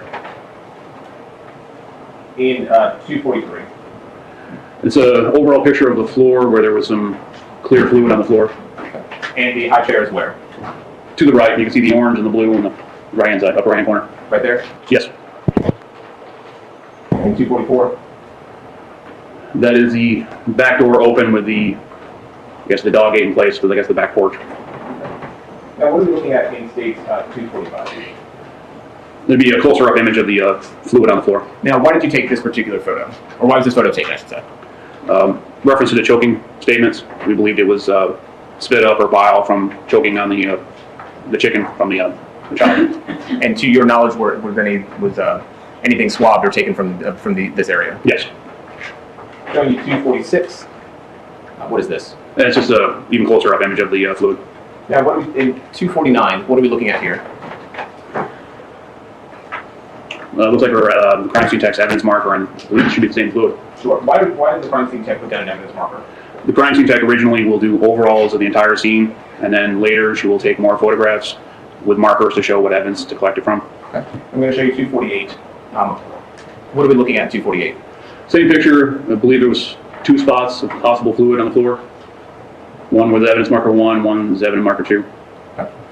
And so 250, we see evidence marker 1, correct? Yes. And is this was any kind of sample taken from this particular evidence? I believe so, yes. In 242, are we just looking at what are we looking at here? A different fluid spot. I want to show you what's been admitted as State Exhibit 253. What are we looking at in 253? The sink and the kitchen counter. Okay, if we were standing here in the kitchen, where would the high chair be in relation to where we're looking? It'd be it's kind of an angle, so you'd be facing the kitchen sink would be to the left in this image, and then to your right-hand side in the other direction would be the kitchen table and the high chair. And is this another photograph of the kitchen? Yes. Now, did you take any photographs from the inside of the sink? Or any photographs taken of the inside of the sink? Yes. All right. I'm going to show you what's been admitted as States 255. What are we looking at 255? The sink and the contents. And 256? Close up of the sink and the contents and the markers reference to the butter knife. Now, was there ever any evidentiary value in the butter knife? Not that I had personal knowledge of. Now, do you have personal knowledge of? Do you know if the knife was ever collected? Yes, the knife was collected. Okay. And do you recall why the knife was collected? Statements reference to the butter knife being used to clear the obstruction from the child's throat. In stage 257, what are we looking at here? That's just a close-up of the knife. And are we also looking at the plate? I believe so, possibly the little pieces on the plate. I think mostly it was for the knife. Now, were the pieces on the plate, were those collected for evidence? No, they were not. And why is that? Food would deteriorate, rot, and biodegrade. We're looking at stage 258. It's the opposite side of the kitchen. And 259? Just another overall shot of the kitchen dining area. And is this, kind of, just to reorient us, is this the high chair we were talking about previously? Yes, and the kitchen sink would be directly 90 degrees to the left. Stage 260. What are we looking at here in stage 260? It's a close-up of a child's spoon and it looks like a napkin. And stage 261, can you see kind of where that spoon is located in this more wide-angle view? Yes. All right, and is this it? Yes. Now, did you also take some photographs from the exterior of the home? Yes. Were they taken that night? Yes. I'm going to show you 262. What are we looking at in stage 262? It would be the right side of the home. If you're facing the front of the house, it would be the right side of the home. Okay. How about stage 263? Looks like a more of a straight-on angle of that same side. 264. Fence and a gate into the fence. How about stage 265? This will be facing the front of the house. Will be the left side of the house. So this is the other side of the other side of the yard? Yes. Okay. And then 266. The front end angle and a picture of the window. Now, did you also get photographs from other areas of the interior of the home? Yes. Overall, photographs of the entire interior of the house were taken. I'm going to go through some of those with you. This is stage 267. What is 267? It's a photo of just inside the foyer, looking straight into the house. How about 268? That would be, I guess, the living room, common area, And 269? close up of an end table, and then the living room. Stage 270. Another angle living room, focusing on the couch and coffee table. And stage 271? Different angle, same room. Now, what I'm pointing to right here, what is that right there? Those are stairs because it's the living room recesses down from the main foyer. Is that a high distance? Or sorry, that's the kitchen. That's the kitchen? Yeah, if you look at the couches up against the wall, coffee table, and to the right of this image would be the linoleum for the kitchen. So it's a step up to the kitchen. How about 272? It's from the living room area shooting towards the kitchen. And the stairs that we were just looking at, where would they be located? To the left of that chair and the big chair on the left side of the picture. Stage 273 is another angle of the living room? Yes. We're looking at 274. This is, as soon as you walk in the main entrance, there's, I guess, like a official dining area set up to the left of the foyer. This is from that area shooting to the right where the Rosenbaums are sitting. And stage 275? The other door from that room shooting towards the living room. And 276? Kitchen area and part of the living room. So we just kind of come full circle at this point? Some of the first floor. Okay. 277, what is that? The stairs leading to the second floor. Okay. And what is this that's on the stairs? Carpeting. 278? Upstairs hallway. You recall what we were looking at in stage 279? Appears to be the master bedroom. 280? The same master bedroom. Did you take several photographs from the interior of the master bedroom? Yes. What are we looking at in 281? The right side, facing the foot of the bed, the right side of the bed and master bedroom. I'm going to skip over to 284. What are we looking at here? Part of the headboard / nightstand, whatever you want to call it, and the contents on it. And is this also that same part of the bed? Yes. And this is the contents, correct? Yes. Now that kind of white bottle where the label isn't facing us, was a photograph taken of that particular bottle? Yes. What are we looking at in stage 286? That bottle. And what is that bottle? That's a icy hot pain relief. What are we looking at in 287? Upstairs bathroom. And states 288.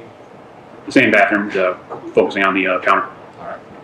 Is there another room that you also took photographs in upstairs? Yes. What are we looking at? 289. It's a small, I don't really call it a room, but it's part of the master bedroom. It's just a set-aside area, I guess. It's all open. There's no doorway. It's just one big open room. So this is kind of in the master bedroom, but set aside. Yes. And what are we looking at here? A small love seat with blankets and other items. Now, was that the same? Was that the same room that we were just looking at in states 289? The part of the master bedroom? Yes. Is this the same room? Yes. 289? Yes. Okay. 291. Close up of the love seat. 292. It's close up of the blankets and love seat.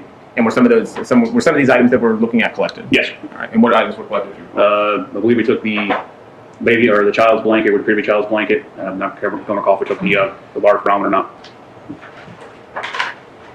In states 293, what are we looking at?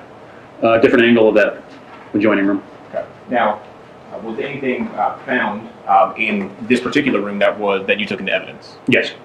I want to show you states 294. What are we looking at in states 294? You can't tell from here, but it was a small tube of pain ointment. Okay. Showing you states 295. Is this the photograph of that ointment? Yes. And what does it say on there? Pain relief, muscle pain, and stiffness. What else? Arnicare gel. Let's see, quickly absorbed, unscented, non-greasy. I can't quite make out the other ones. But at the top, you said yeah, muscle pain, stiffness, swelling from injuries and bruising.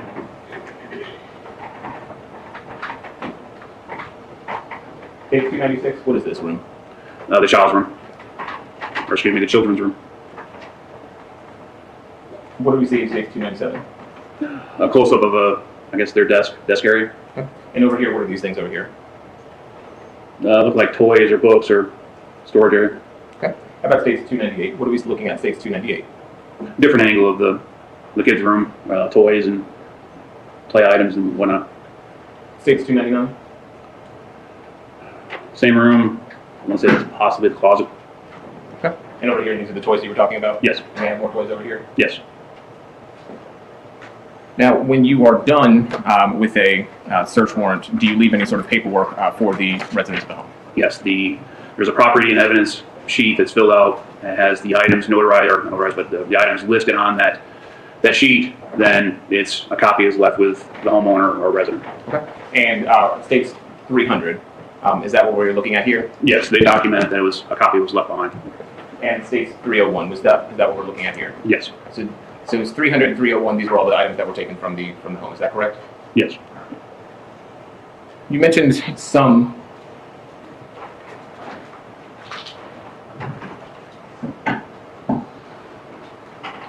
You mentioned that there were some things that were collected as items of evidence. Is that correct? Yes. I want to show you what has been previously marked as States Exhibit 302 for identification purposes. Do you recognize States 302? Yeah, I can see it. Yes, it's one of our markers and evidence. Okay. And was this an item? Were these items of evidence that were collected by you during the search of this home? The crime scene tech actually collected, but I was present when they were collected. Okay. And were they placed into this bag? Yes. Were they sealed? Yes. And is that common procedure? Yes. Why is it common procedure to seal the bag? Chain of custody and confirm there's no tampering with evidence. Okay. And these were the items that were taken from the house that night. Yes, some of the beddings and blankets and towel. So yeah, tell us what items are in here. It should be a piece of bedding/blanket, another bedding and blankets, and a towel. And were these some of the items that we saw when we went through all the crime scene photographs? Yes. Your Honor, I move into evidence States 302. No objection. Okay. Most of it's up here with you right now, correct? No.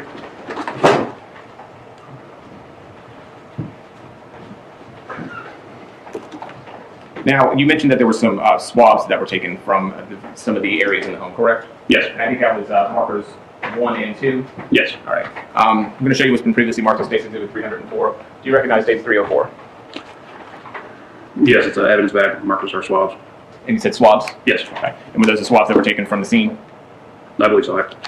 Without seeing the other stuff, yes. Okay. And were you present on scene when these swabs were taken? Yes. And they were taken of those photographs that we saw previously? The clear fluid, yes. Okay. Your Honor, I move into evidence States 305. No objection. sorry, 304. 304 is admitted. Thank you. Now, you also mentioned that there was a gel that was taken. We saw that just very recently.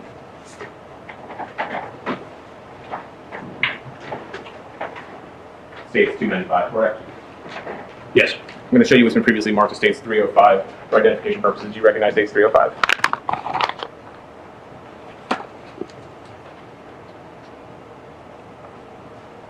Yes. And what do you recognize it to be? That inscription being of that container of gel ointment. And was this something that was something that was collected at the scene on that particular night? Yes. Right. And was it placed into an evidence bag? Yes. Was it sealed? Yes. Your Honor, at this time I would move to admit State's Exhibit 305. Admit 305. Can you go ahead and open that particular item?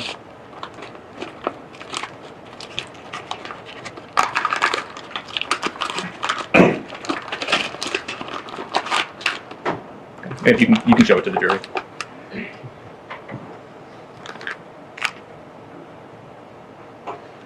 You can put it back in the bag. Thank you. I'm going to show you what's previously marked as States 303. You recognize States 303. Yes, it's going to be the knife from the kitchen. And I'm going to put up onto the screen State Exhibit 256. Is this the same knife that we are talking about? Yes. And was that knife collected on November 17th of 2015? Yes. Was it placed into an evidence bag? Yes. And was it sealed? Yes. Your Honor, at this time I would move to admit State 303 into evidence. No objection. Admitted. Do you know if any further testing was done on that knife by the GBI? After the fact. Obviously not that night, correct? Yeah, no tests were conducted that night. And part of the reason why you collect evidence is to potentially use for some further testing down the road, is that correct? Yes. And would that be correct for States 303, the knife, and States 304, the swabs? Yes. Now, did you have any other role in this particular investigation? Neighborhood canvas afterwards, but other than that, no. And what do you mean? Sorry, what do you mean by neighborhood canvas? We're assigned to walk around the neighborhood, talk to the neighbors, see if they heard, seen, or saw anything. Okay. And did you collect any statements from talking to any neighbors? No. Nothing further. Thank you, Cross. We have a moment to.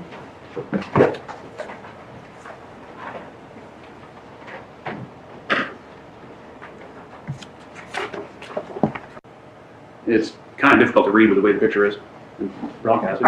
Do we have the originals? I can look at the originals and tell you. Certainly. Let me show you what I've marked as, what's been marked as 300, 301, and see if you can identify them.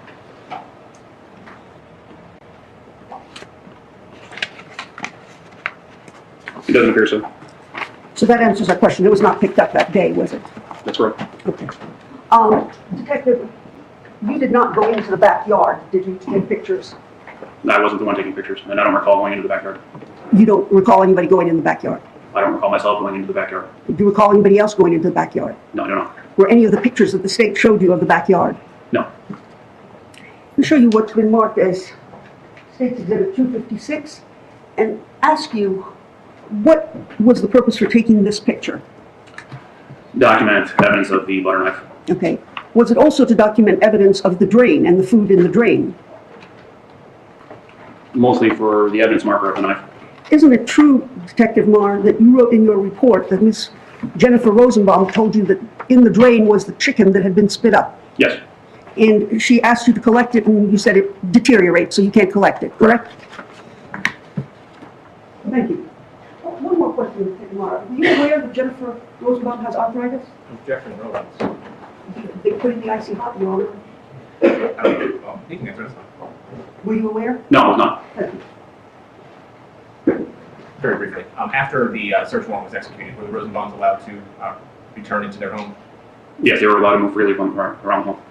So once you all left, they had free access to their home, correct? Yes. Nothing further. Okay, thank you. You can step down. Yes, sir. And any objections for this meeting? Nothing. And you're free to go.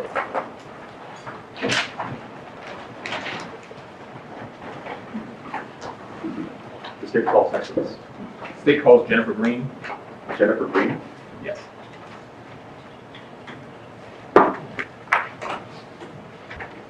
You raise your right hand, please, sworn. Do you swear or affirm that the testimony you shall give in this matter will be the truth, the whole truth, and nothing but the truth, so help you God? I do. Put your hand down. Please state your true and correct name for the record. Jennifer Green. And what kind of work do you do? I am a crime scene investigator, latent print examiner with Henry County. And tell us a little bit more about that. What do your job duties include? Our job duties are to go out to various types of crime scenes and process them. And depending on the type of crime scene, we'll do photographs, we'll do videos, we'll do sketches. We process evidence for fingerprints, we'll collect DNA, we package evidence, we'll submit evidence to different places if they're needed to go, like the GBI or ATF for further evaluation. We also compare and analyze latent prints. And did you have any role in the investigation regarding Jennifer and Joseph Rosenbaum? Yes. And what was your role in this in the investigation? I was requested by Cobb County DA's office to come do a presumptive test for blood on 2 items that they were looking at that they saw reddish-brown stains on. Okay. And you said the Cobb County DA's office, correct? Yes. And do you recall when that request was made of you? That was February 7th, 2018. And did you still have access to the evidence that they were requesting some additional testing be done on? No, so I did not take custody of the evidence at all. I brought the presumptive kit to the room that they were looking at, so the evidence stayed in the custody of the property and evidence technician, and I just took a sample to test it to see if it was positive or negative. And was the evidence technician, were they present the entire time that you were doing your testing? Yes. And did you take some photographs during the testing that we were talking about? I did not. You did not? Do you know if any photographs were ultimately taken? I do not. Okay. Do you recall what the photographs, do you recall what the towel itself looked like? Yes, there was a tan towel. Okay. I'm going to show you states 306. Do you recognize what we're looking at in states 306? That is a bag with the case number on it. Okay. And is that, do you see state, if you look behind you, do you see states 302? Yes. And is that a photograph of states 302? Yes. And is this the bag that you did some additional testing on the contents? Well, the contents were out of the bag when I did the testing. Okay. But this is the same bag that they came from? Possibly. Possibly. Okay. Do you recall? Do you recognize states 309, 310, and 311? Yes. What do you recognize them to be? That's the tan towel with the reddish-brown stain on it. Okay. And is that the towel that you did some additional testing on? Yes. Your Honor, at this time, I would move to admit states 309, 310, and 311 into evidence.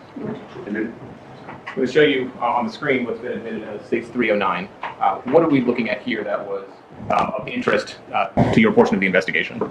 That is the tan towel, and you can see, I can see 2 different areas on this spot with the reddish-brown stains. There's a pointer right there on the ledge if you want to point to the areas that you were talking about. Right here and right here. Okay. And now you said you did some presumptive testing. Tell us a little bit more about that. We use a LimPV, which is the brand, blood-stain green quick check test. And what that is a presumptive test for mammal blood. It does react with many different types of mammal blood, so it's not specific for human blood, but it does give us an idea of, yes, this is testing positive for blood. It needs to go for further testing for DNA and to make sure it's actually human blood. It reacts with hemoglobins in blood. So this test that you do is simply the first step, and if it's positive, then you send it somewhere else. Yes. Where would you send that? If it does come back positive, it would go to the GBI, and they would do further testing to make sure it's human blood, and then to tell the source. I'm going to show you states. What's been admitted as states 310. What are we looking at in states 310? That's just a close-up photograph of the reddish-brown stain, And how about states 311? and that's a close-up photograph of the other reddish-brown stain. After you did the presumptive test, was the towel returned to the evidence bag? Yes. Now, did you have any further role in the investigation of this particular case? No, sorry, I did not. Nothing further. No questions? Thank you. Thank you. And you're excused. Thank you. It's just an objection. Hearing no objection, you're excused. Okay, state will call next witness. State calls Michelle Johnson. Michelle Johnson. Please raise your right hand. You swear upon the testimony you're about to give should be the truth, the whole truth, and nothing but the truth, so help you God. Please lower your hand and have a seat. Can you please state and spell your first and last name? Michelle Johnson, Michella Johnson. And Ms. Johnson, how are you employed, ma'am? I'm a crime scene tech at the Henry County Police Department. And how long have you been crime scene tech with Henry County Police Department? Nearly 6 years. Okay. And what do your duties require you to do? When we go out to scenes, we document the scenes with photographs. We'll also be responsible for sometimes fingerprinting and all the collection of evidence and ensuring the proper chain of custody. And at some point in November of 2015, were you called out to the Piedmont Henry Hospital? Yes. Why were you called out there? Can you repeat that? Why were you called out to the hospital? Oh, I was informed that there was excuse me, that there was an infant that I needed to take photographs of. And when you got out there, what did you do then? When I first got there, Sergeant Peden asked me to photograph a 4-year-old. And do you recall that 4-year-old's name? Yeah, What was her name? Millie Place. And I'm showing you what's been marked as States Exhibit. Starting at 3:15. Did you have to do any other photographs besides taking photographs of Millie Place in this case? Yes, ma'am. What other photographs did you take? I took photographs of Laila Daniel. And was those all at Piedmont? Yes, ma'am. And who was present when you were taking these photographs? Present with Miller, there was 2 social workers in the room with me. Prior to going in and taking photographs of Millie, did you have any information in regards to the case at all? No, very limited. And in regards to Laila, did you have any information? No. When you say very limited, what was the limited information that you had when you went into the room with Millie Place? Miller, I was just asked to see if there was any injuries or bruises or anything on her, and just to take photographs of them. And did you have any conversation with Millie when you went in the room to take photographs of her? Very little. What was the conversation that you had with her? Well, I'm sorry, let me repeat that. No, I didn't have a conversation with her. I just heard her repeat something to one of the social workers. Okay. Was that during the time that you were in there? Yes, ma'am. And was the social worker asking her questions? Yes, ma'am. What did you hear Millie say? I just heard her repeat that someone called Anthony had touched her Lula, if that's what she referred it to. Did you have any conversation with Millie in regards to the bruises on her? No, ma'am, very little. Did you ask her any questions about them? No, ma'am. When you say very little, what does that mean? I would just ask her could I look for bruises and where they were. I think it was the social workers that was doing all the questions. Okay. And I'm showing you right now what's been marked as States Exhibit 315 to 340. If you could take a look at these and tell me if you recognize them. Yes, ma'am. And how do you recognize States 315 to 340? There was photographs I took of Miller. And do they accurately depict the photographs that you took? Yes. I'd ask that States Exhibits 315 through 340 be tendered into evidence at this time. Any objection? No objection. Are you guys control? I just asked for the questions. Okay. Take a second. Yes, Judge. Judge, are we looking for those? May I continue with this witness? On the ones that have already been tendered with the States 315 through the States 339. They all been tendered in 313. 315. I'm sorry, 314, 315 through 340. I'd ask that they be tendered into evidence. Any objection? No. And then I'm The going ones to. that you're concerned about, they taken up. Yes, yes, they have. Okay, very good. And I'm going to show you what's been marked as States number 350.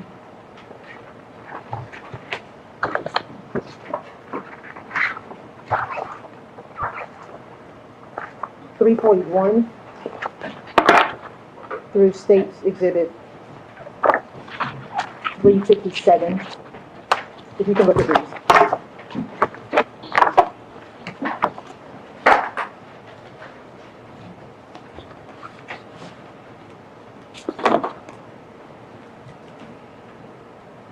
Do you recognize those? Yes, ma'am. Okay. And are they a fair and accurate depiction of what you observed on November the 17th at Piedmont? Yes, ma'am. I'm going to start with. You could get the lights. Showing what's marked as States number 315. What is depicted in States 315? That's a picture of the side of Millie's face. Did you know any bruising or injuries in States Exhibit 315? Yes. Okay. And if you could, I think there's a pointer in front of you with a blue handle on it. Oh. If you could just point out what area we're speaking of, and if you step down, just watch your step when you step down. Okay. I'm sorry, am I not using this one? Oh, you can. Oh, it's not a laser. It's old school. You just have to stand there. Okay, that's a laser. Okay. And there was one of discoloration. And if you could keep your voice up so the court reporter and the rest of the jurors can hear you as well. There was a discoloration on forehead on the side. And States number Exhibit 316. There's some little red marks on the neck. In States Exhibit 317, what are we looking at here? There was a little discoloration on the hair. In States Exhibit 318. This was a red area, picture of a red area on the side of the face. In States Exhibit number 319. This is just a closer picture of the little discoloration on the back of my ear.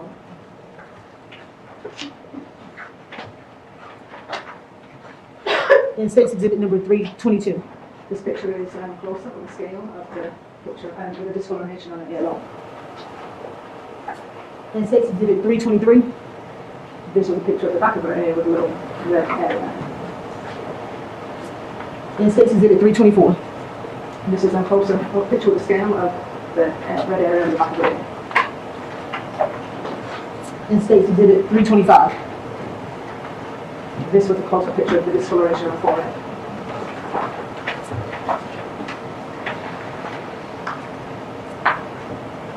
In State's Exhibit 327. This just was an overall picture of the face, the type of face. In State's Exhibit 328. This was a closer picture of some discoloration on her neck.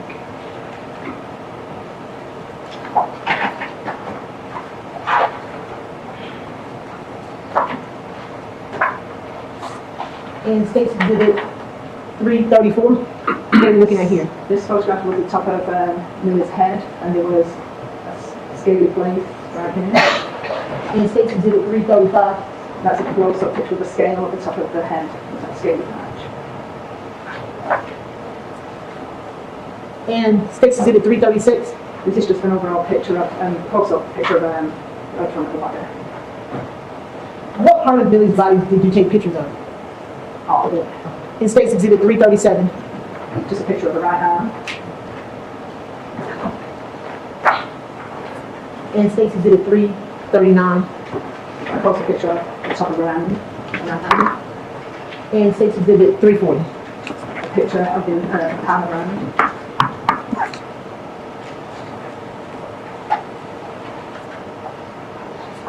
In State's Exhibit 341, what are we looking at here? A close-up picture with a scale of a little red area on one of the fingers.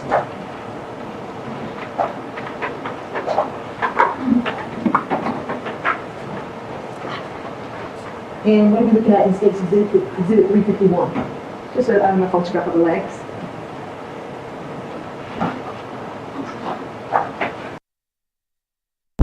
Just to let you know, I've got the, just of course. So we ordered a stack washer and dryer for the new garage like a month and a half ago. And then my water heater had that marble problem, so I had to replace, I just wanted to replace the water heater because it was 15 years too old. And so, of course, right when the water heater is here, the people with the washing machine come 20 minutes later. So now we're just trying to like scramble to get it's just, man, can anything just work easily in this world? It's crazy. Exhibit 357. This was a close-up photograph with an area underneath her ankle bone.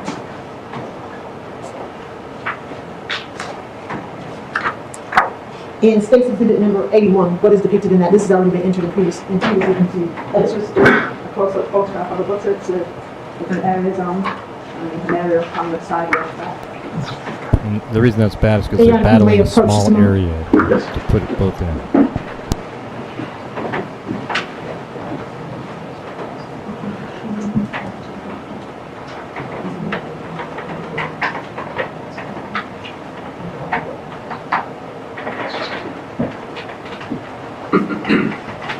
I'm showing you what's been marked as State's Exhibit 334, 335, and 346. If you can look at those and tell me if you recognize them.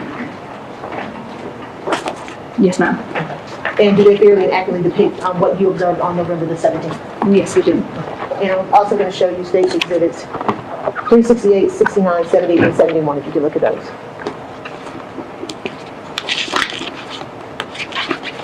And do they fairly and accurately depict what you observed on November the 17th? Yes, ma'am. State would ask the State's Exhibits 344 through 346 be admitted into evidence, and States 368 through 371 be admitted into evidence. Admitted. And if you could tell me what we're looking at in States 344. This was just a photograph of the front of Miller. And did you observe any injuries or bruising in this photograph? I did. And if you could just point that out. There was this discoloration on the inside of her arm, and you can see a bit on the side, a bit of a discoloration on the hip. And States 346, what's depicted in there? This is a close-up picture of the scale of the discoloration on her arm. And States 368, what is depicted in that? This was a close-up picture of the hip and outside of the hip. and State's Exhibit 369. This is calls a pictorial scan of the area on the hip and the side of the back. After you were done taking the photographs of Millie, did you have any more involvement in this case? Yes. And what other involvement did you have? I then had to take photographs of Laila.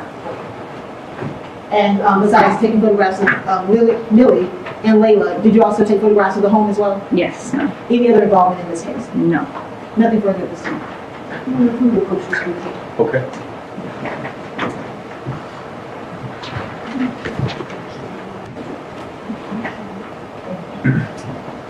I have no further questions. Thank you. And any objections, witness being excused. Not from the state now. Okay. Thank you.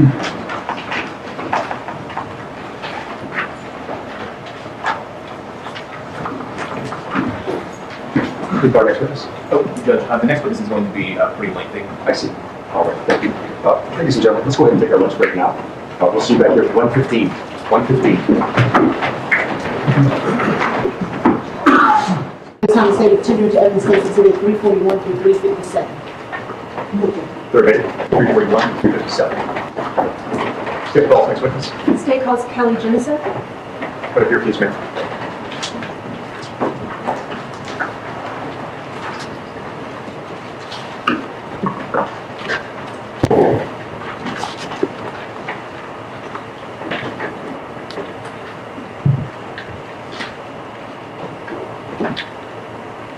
Please raise your right hand.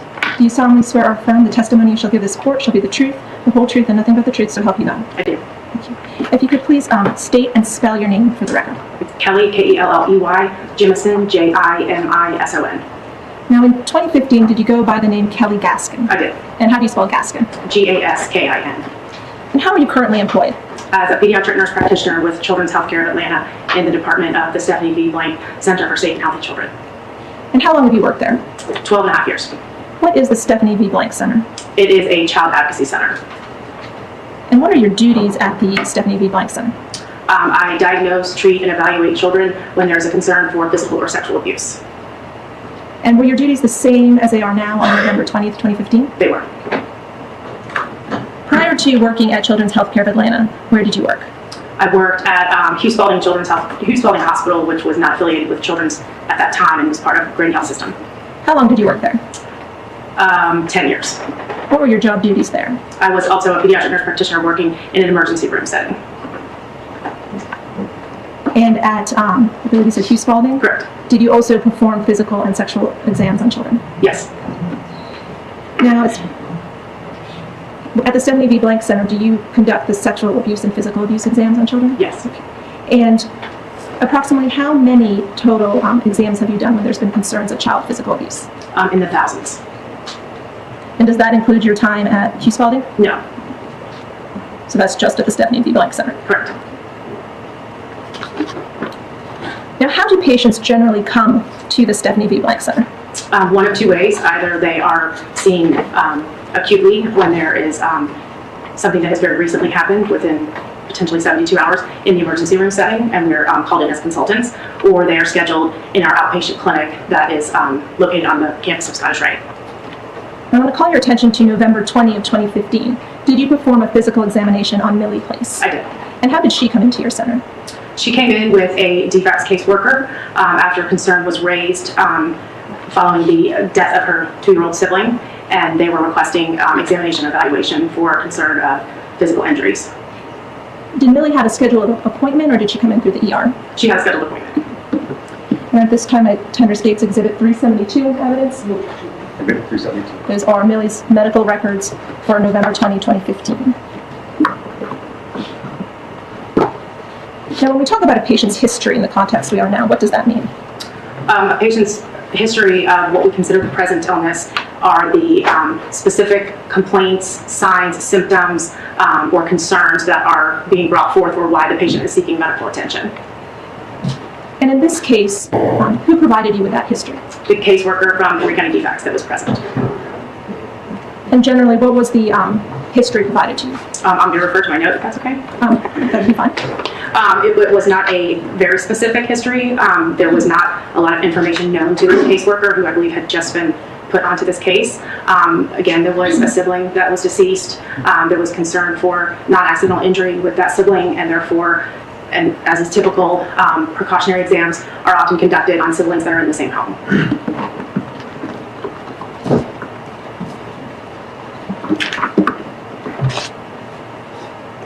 May I approach the witness, Your Honor? Okay. Ms. Jamison, I'm going to give you what's previously been marked as State's Exhibits 373 through 382. If you could just take a look at those.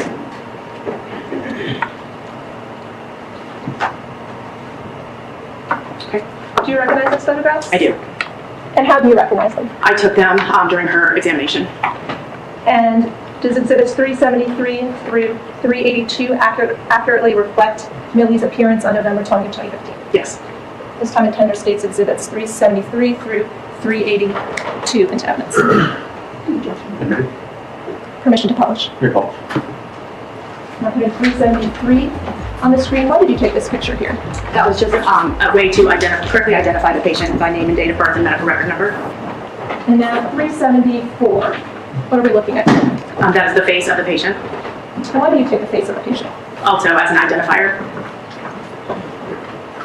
Now I want to turn your attention to Millie's left arm. When you observed Millie's left arm, do you know if you have any concerns? Yes, there was a bruise. I'm going to show you what's been marked as State's Exhibit 375. Is this the bruise that you noted on the left arm? It is. And what was concerning to you about that bruise? Refer to my note for a brief overview. The size of it, that it was a fairly significant bruise. Nothing other than that. The location wasn't necessarily concerning. There was no pattern that I had recognized. Now, did Millie ever tell you how she got that injury? She did not herself.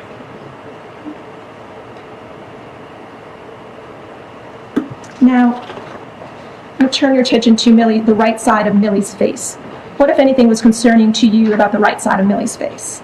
There was significant trauma to the right side of her face, including areas of petechiae, which is a specific way of describing an injury that is caused by small blood vessels or broken capillaries that are just under the surface of the skin. So it's just a classification of a type of injury.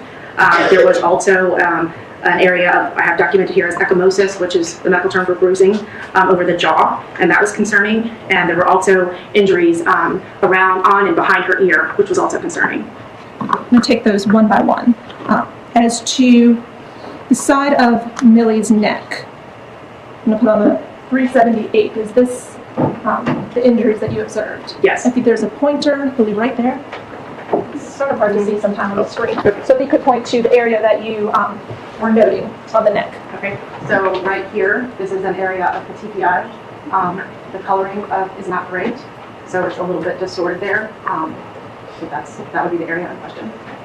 And how does one get petechiae? Petechiae is caused by a high velocity impact, so a striking type motion or force, something with a high force that strikes the area. I'm going to put on the screen State's Exhibit 377. What in 377 did you note? There's some petechial injury again here on the side of the jaw. Again, it's a little bit distorted with the coloring. And I see also that it's not very apparent right there, but that was also an area of concern. Now, in terms of the face and the neck, was Millie able to tell you how she received those injuries? I can't recall that she gave me a specific history. I know that what had been reported was that it was an injury from gymnastics, but there was no specific incident reported that would have accounted for these injuries. And were these injuries at all concerning for physical abuse? Yes. And how come? The location, anything that is on the face, particularly the ears, the neck, those are areas that are well protected. They're also areas that the ears and behind the ears are not overly exposed, and so they're naturally protected by the auricle of the ear. The face, we reflexively tend to shield our face as we know we're coming into an injury. So it's not typical to sustain accidental injuries on the face, the ears, and the neck. I want to talk to you about the ears. You had mentioned on 377 an injury to the ear. There's a small groove right here. I'm going to put 379 on the screen. Is that a better picture of that ear It's a injury? little bit more apparent, but and it is apparent, but again, And what ear is that, the left or the right? that's her right. And what are we looking at in States Exhibit 380? That is what's called a battle mark. It's a bruise that is behind the ear. So if you were to pull the auricle up to view behind the ear, that is right on the pinup, and then right up against the skull. And is the injury to the ear concerning for child physical abuse? Yes. And why is it called a battle mark? I honestly don't know. Okay. You also observed Millie's right hip and buttocks area as well? Correct. And now put on the overhead what's been marked as States Exhibit 381. What is 381 showing? So again, this is the right side of her body. This is her in a standing position. And here is right about at the hip, or what might be the waistline, and then extending down, somewhat extending to her buttocks and down to the top of her thigh. And that will be bruising that is diffusely located. It's spread over a large area versus being localized in one small area, as might be expected from an accidental fall or injury. At any time when you looked at this photograph, did you see anything that might have looked like a pattern injury?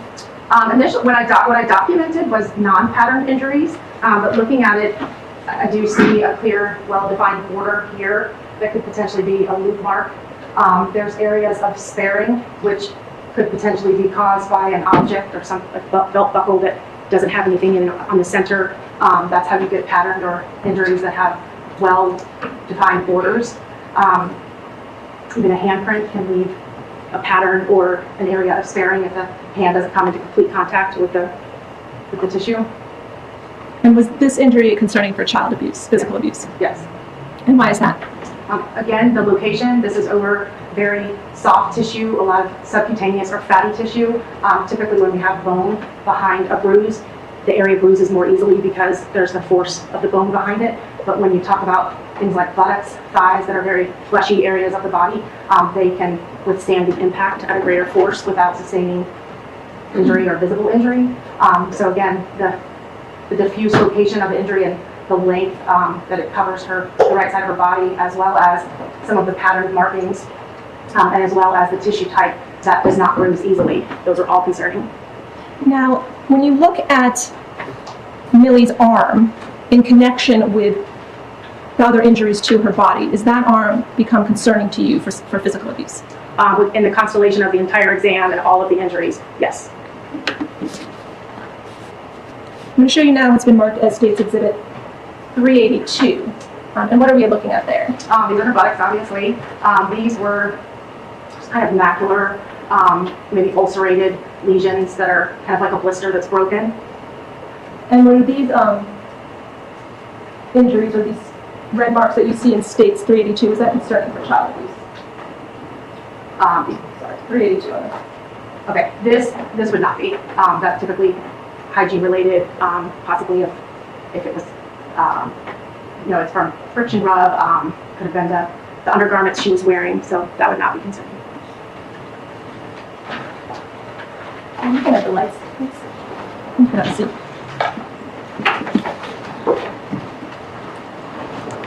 Now, would it be surprising to you that when you examined Millie on November 20th of 2015, she had less bruising and less petechiae than when she was examined on November 17th of 2015? I would expect it to appear differently. And why is that? Because the evolution of any type of injury is going to heal, and as it heals, the appearance of it will change. Those are all the questions I have for you. Thank you.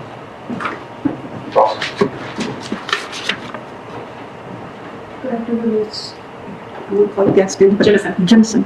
My name is Corinne Maud. Just have a couple questions for you. What caused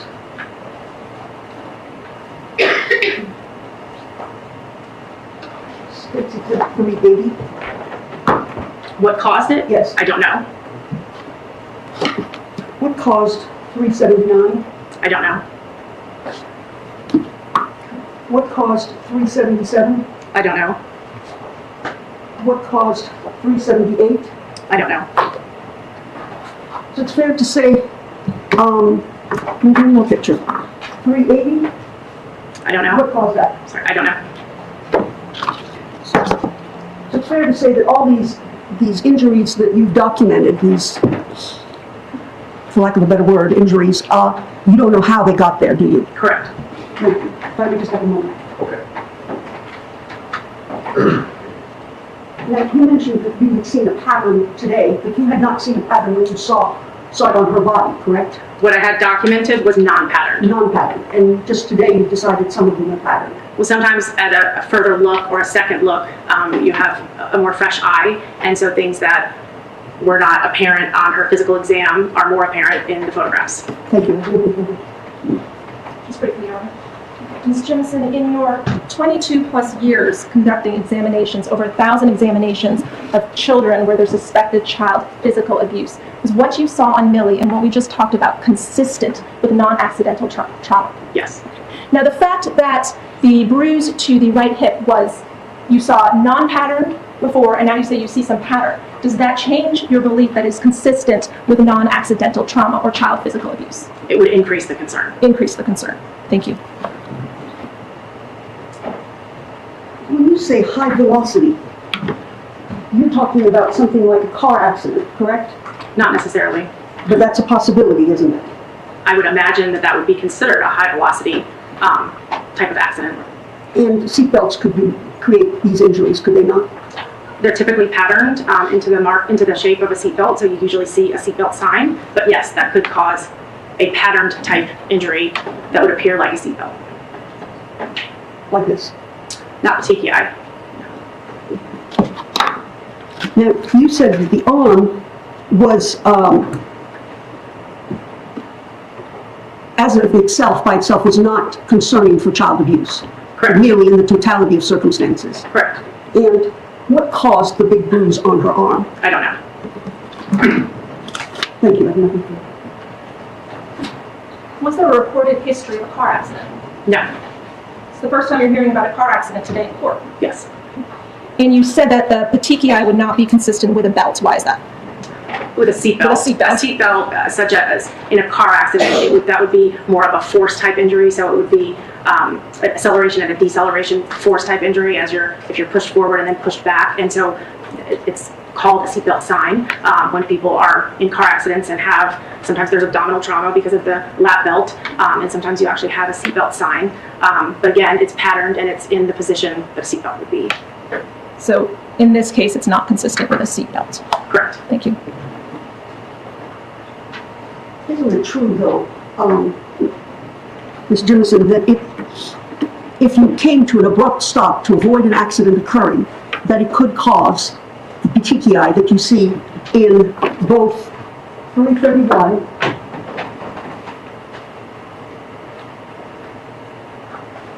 and in the neck region, correct? No, that is not. 378. That is not correct. Thank you. I need to prove. Okay, thank you, ma'am. Please step down. And please for the excuse. Yes, sir. And then repeat. Here, the calls next witness. State calls Detective Harris Tompkins. Detective Thompson. Sir, please raise your right hand and be sworn. Do you swear or affirm that the testimony you shall give in this matter will be the truth, the whole truth, and nothing but the truth, so help you God? You can put your hand down. Please state your true and correct name for the record. Harris Thompson. And sir, how are you currently employed? I'm sergeant at the Henry County Police Department. How long have you been with the Henry County Police Department? 12 years. And you are now a sergeant. In 2015, what was your rank? I was a child crime detective at the time. And were you assigned to a specific unit? Yes, it was special victims.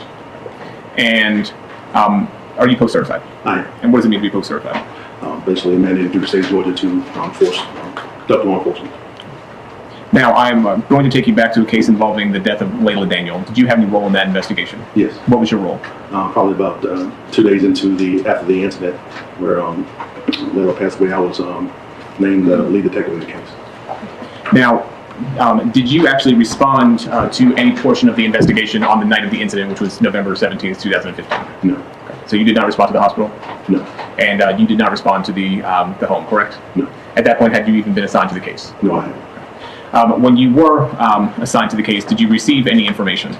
Yes. And what was that? What, I guess, basic information did you receive about the case up to that point? Basic information that a child, that there was a sick call advising that a child had choked on a piece of chicken, and that's why she sustained, I guess, going through a medical emergency. And then upon the first responders arriving there is when they noticed that there was egregious bruising about this child. Now, when you were assigned the case, what was the first thing that you did as part of the investigation? I attended a forensic interview for the decedent's older sibling. And that would be Millie Place? Yes. Now, you said you attended a forensic interview. Where was that at? Southern Crescent Sexual Assault Center in Hampton. And did you actually conduct that interview? No. Someone else at the sexual assault center conducts it, correct? Yes. Right. However, are you present for the interview? Yes. Well, I monitor from another room. So are you present in the room when the child is actually being interviewed, or are you somewhere else? No, the interview is usually conducted downstairs, audio, video recorded, and I'm upstairs watching this on monitor. Was anyone else present with you in the room watching on the monitor? I believe it was a representative from DFACS. After you scheduled this and attended this forensic interview, what did you do after that point? One of the first things I guess I did was I just communicated with the investigative team, the other detectives, and got information from them, as far as the steps that they took during this investigation. And did you send, as part of your job as the lead, is that to assign other tasks to other people in the Henry County Police Department? At times, but generally speaking, it was usually the supervision that details everyone out. Did you obtain any records as part of your investigation? Yes. And what kind of records did you obtain? Medical records, things like that. Okay. Did you send anyone to any local businesses to obtain any records? Yes. And what business would that be? I think it was called Gym Tech. It was a gymnastics or tumbling facility. Okay. And what was the reason why you sent people out to Gym Tech? Because there was an allegation that the decedent was attending gymnastics, and that's how she had sustained a leg break earlier on. As part of your investigation, were you able to determine whether or not Ms. Daniel was ever enrolled in the gymnastics program? Yeah, I found out that she wasn't enrolled. Did you ever attend anything else that was scheduled for the investigation of this particular case? As far as interviews or... Oh, yes, I did. I mean, I did have to go to the autopsy of the decedent as well. Okay. And do you recall the date of the autopsy? I believe it was 11/20/2015. Okay. And do detectives always attend the autopsy? Not always, but I'd say that on most occasions they do. Okay. Now, when you were at the autopsy, what is your role there? I'm sorry, what? When you were at the autopsy, what, if any, role do you have in the autopsy itself? I'm just observing. I'm trying to get information, collect information for the investigation. Okay. And when you were at the autopsy, did you observe anything? Yes. What did you observe?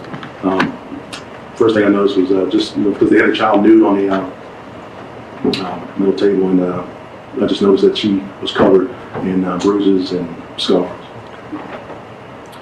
Did you notice anything on her scalp? Yes, there were like striation marks along the top of her head, like they had been done with a sharp object across the top of her head. Let me ask you this: how were you able to see what was on top of her head? Her hair was shaved at that time. They had her hair bagged up. When you were at the autopsy, did you provide any information about your investigation to anyone there at the autopsy?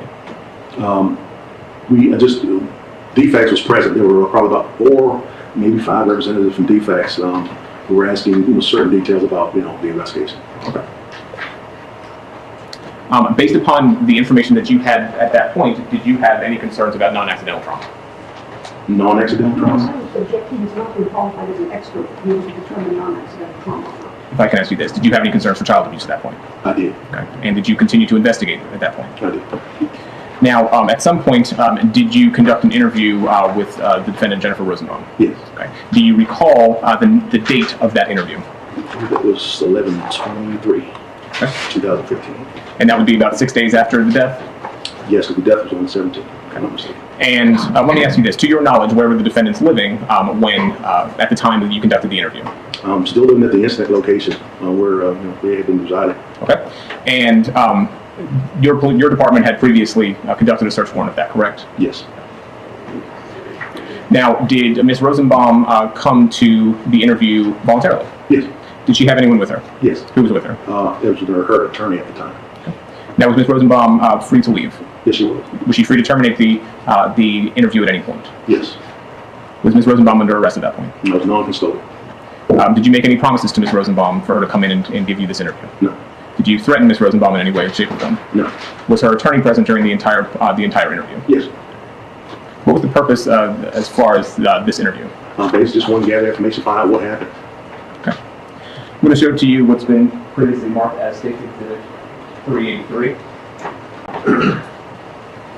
Do you recognize States 383?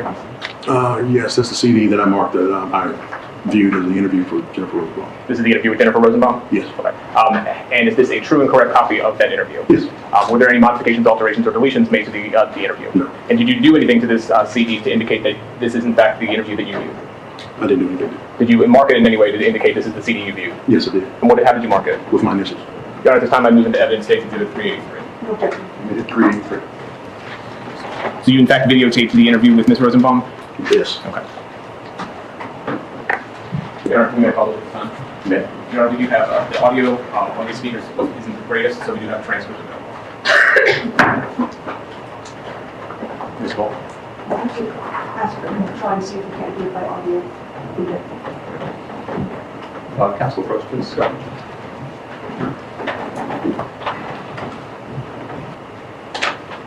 Ladies and gentlemen, we're going to take just a 10-minute break and we'll be back. Please just go to your holding room. It's time to say to enter into evidence States Exhibit 341 through 357. Third minute, 341 through 357. State calls, next witness. State calls Kelly Jemison. Right up here, please, ma'am.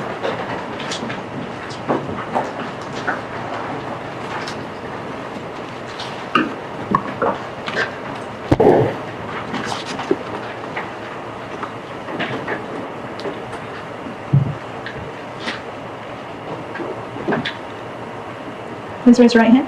Do you solemnly swear or affirm the testimony you shall give this court shall be the truth, the whole truth, and nothing but the truth, so help you God? I do. Thank you. If you could please state and spell your name for the record. It's Kelly, Kelley, Jemison, Jimison. Now, in 2015, did you go by the name Kelly Gaskin? I did. And how do you spell Gaskin? Gaskin. And how are you currently employed? As a pediatric nurse practitioner with Children's Healthcare of Atlanta in the department of the Stephanie V. Blank Center for Safe and Healthy Children. And how long have you worked there?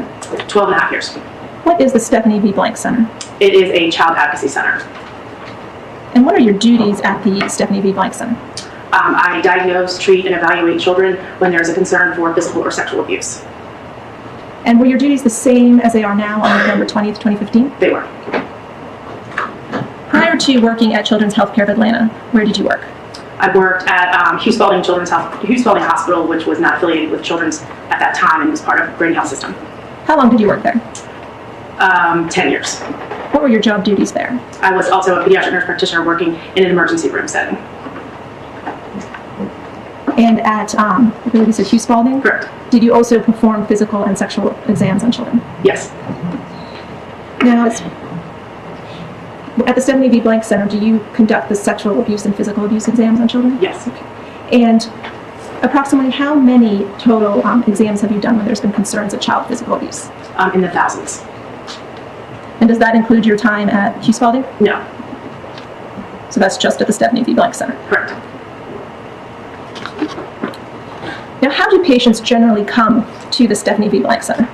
One of two ways. Either they are seen acutely when there is something that has very recently happened within potentially 72 hours in the emergency room setting, and we're called in as consultants, or they are scheduled in our outpatient clinic that is located on the campus of Scottish Rite. I want to call your attention to November 20 of 2015. Did you perform a physical examination on Millie Place? I did. And how did she come into your center? She came in with a defects caseworker after concern was raised following the death of her 2-year-old sibling, and they were requesting examination and evaluation for concern of physical injuries. Did Millie have a scheduled appointment, or did she come in through the ER? She had a scheduled appointment. And at this time, I tender States Exhibit 372 evidence. Exhibit 372. Those are Millie's medical records for November 20, 2015. Now, when we talk about a patient's history in the context we are now, what does that mean? A patient's history of what we consider the present illness are the specific complaints, signs, symptoms, or concerns that are being brought forth or why the patient is seeking medical attention. And in this case, who provided you with that history? The caseworker from Reck and Defects that was present. And generally, what was the history provided to you? I'm going to refer to my note if that's okay. That'd be fine. It was not a very specific history. There was not a lot of information known to the caseworker, who I believe had just been put onto this case. Again, there was a sibling that was deceased. There was concern for non-accidental injury with that sibling, and therefore, and as is typical, precautionary exams are often conducted on siblings that are in the same home.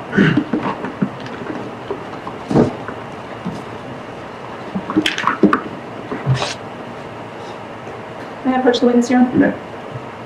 Ms. Jamison, I'm going to give you what's previously been marked as State's Exhibits 373 through 382. If you could just take a look at those.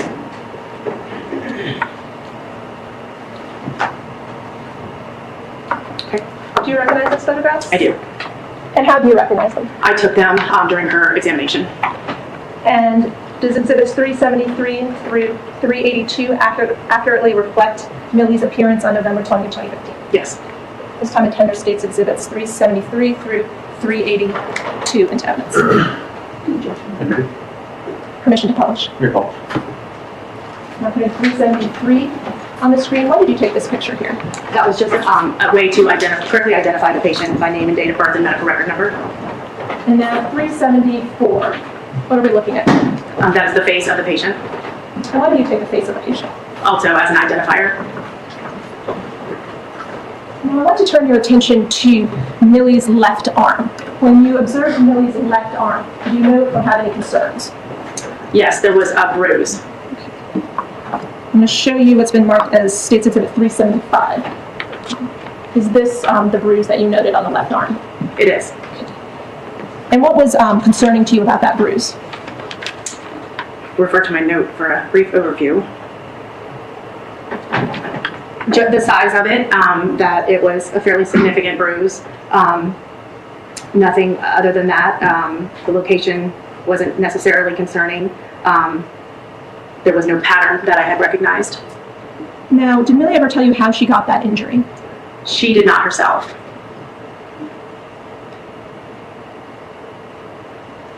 Now, I'm going to turn your attention to Millie, the right side of Millie's face.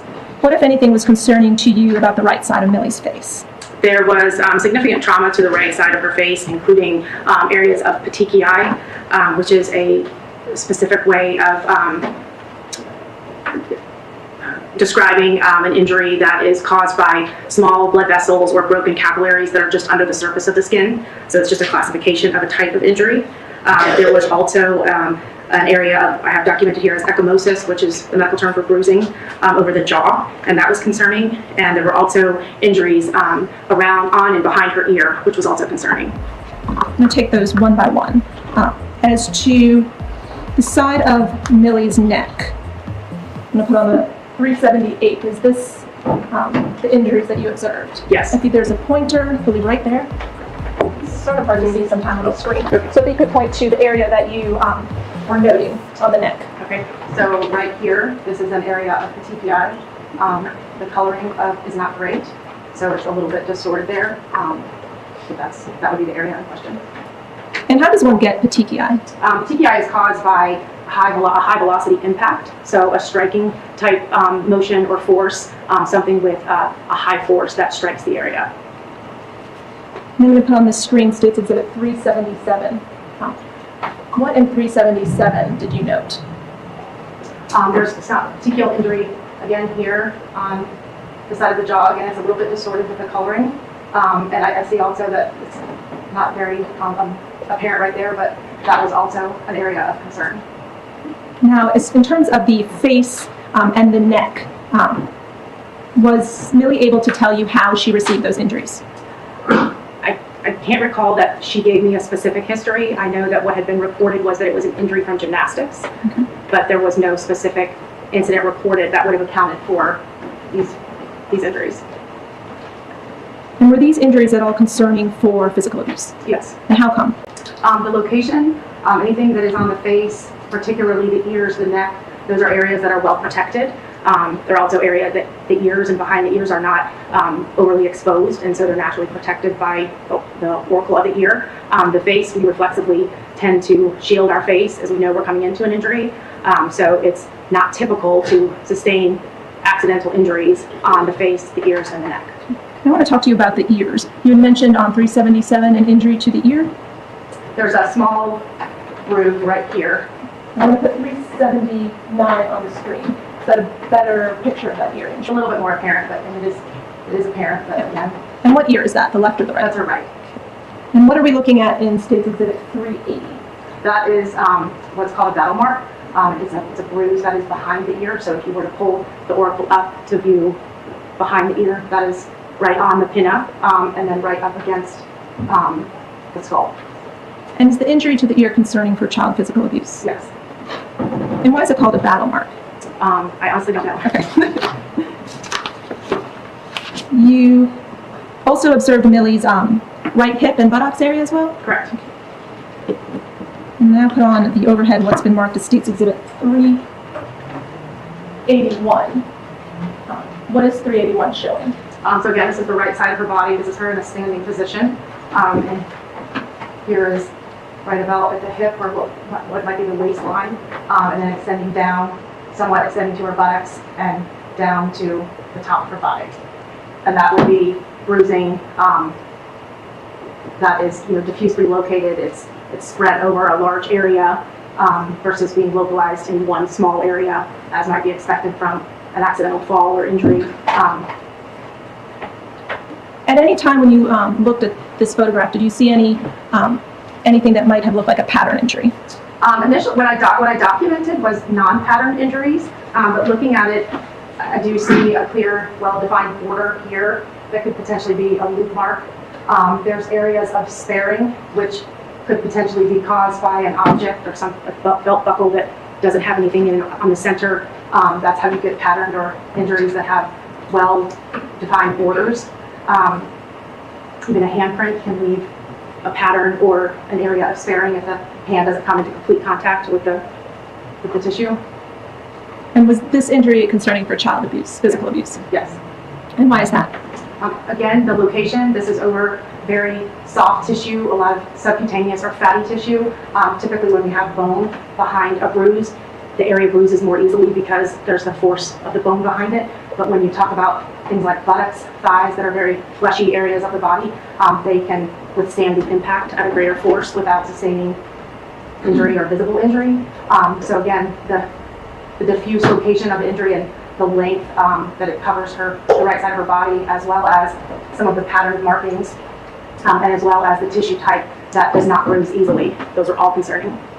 Now, when you look at Millie's arm in connection with the other injuries to her body, does that arm become concerning to you for physical abuse? In the constellation of the entire exam and all of the injuries, yes. I'm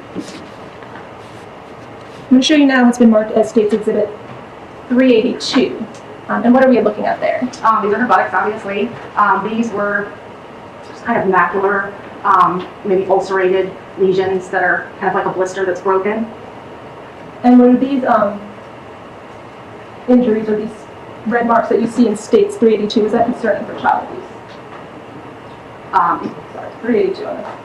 Okay, this would not be. That's typically hygiene related, possibly if it was, it's from friction rub, could have been the undergarments she was wearing, so that would not be concerning. I'm looking at the lights, please. You cannot see.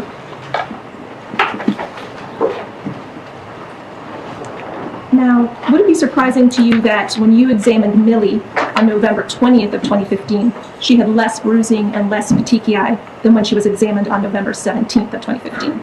I would expect it to appear differently. And why is that? Because the evolution of any type of injury is going to heal, and as it heals, the appearance of it will change. Is there other questions I have for you? Thank you.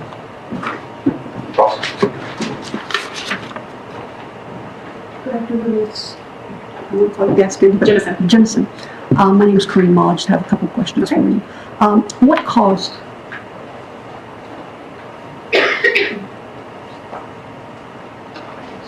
380?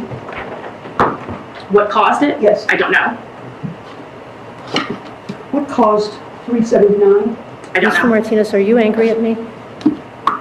What caused 377? I don't know. What caused 378? I don't know. So it's fair to say, one more picture. 380? I don't know. What caused that? Sorry, I don't know. So it's fair to say that all these injuries that you've documented, these, for lack of a better word, injuries, you don't know how they got there, do you? Correct. Bitch, please. Okay.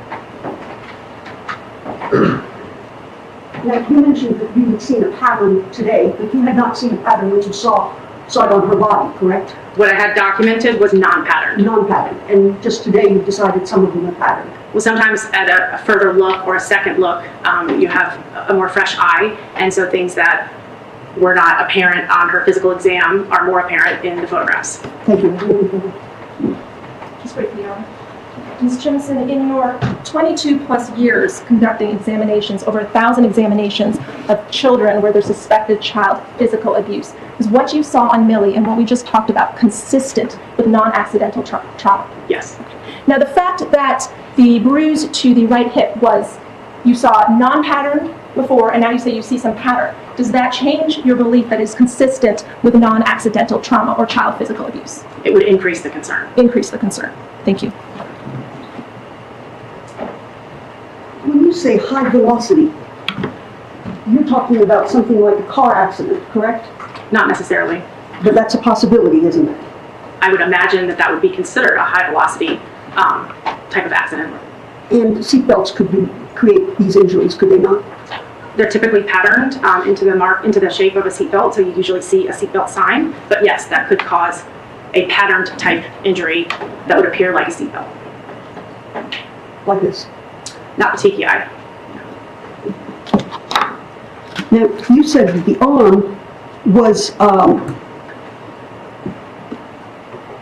as of itself, by itself, was not concerning for child abuse. Correct. Merely in the totality of circumstances. Correct. And what caused the big bruise on her arm? I don't know. Thank you. Was there a reported history of a car accident? No. It's the first time you're hearing about a car accident today in court. Yes.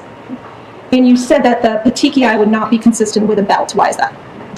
With a seatbelt. A seatbelt, such as in a car accident, that would be more of a force type injury. So it would be an acceleration and a deceleration force type injury if you're pushed forward and then pushed back. And so it's called a seatbelt sign when people are in car accidents and sometimes there's abdominal trauma because of the lap belt, and sometimes you actually have a seatbelt sign. But again, it's patterned and it's in the position that a seatbelt would be. So in this case, it's not consistent with a seatbelt. Correct. Thank you. Isn't it true, though, Ms. Jimison, that if you came to an abrupt stop to avoid an accident occurring, that it could cause the petechiae that you see in both 331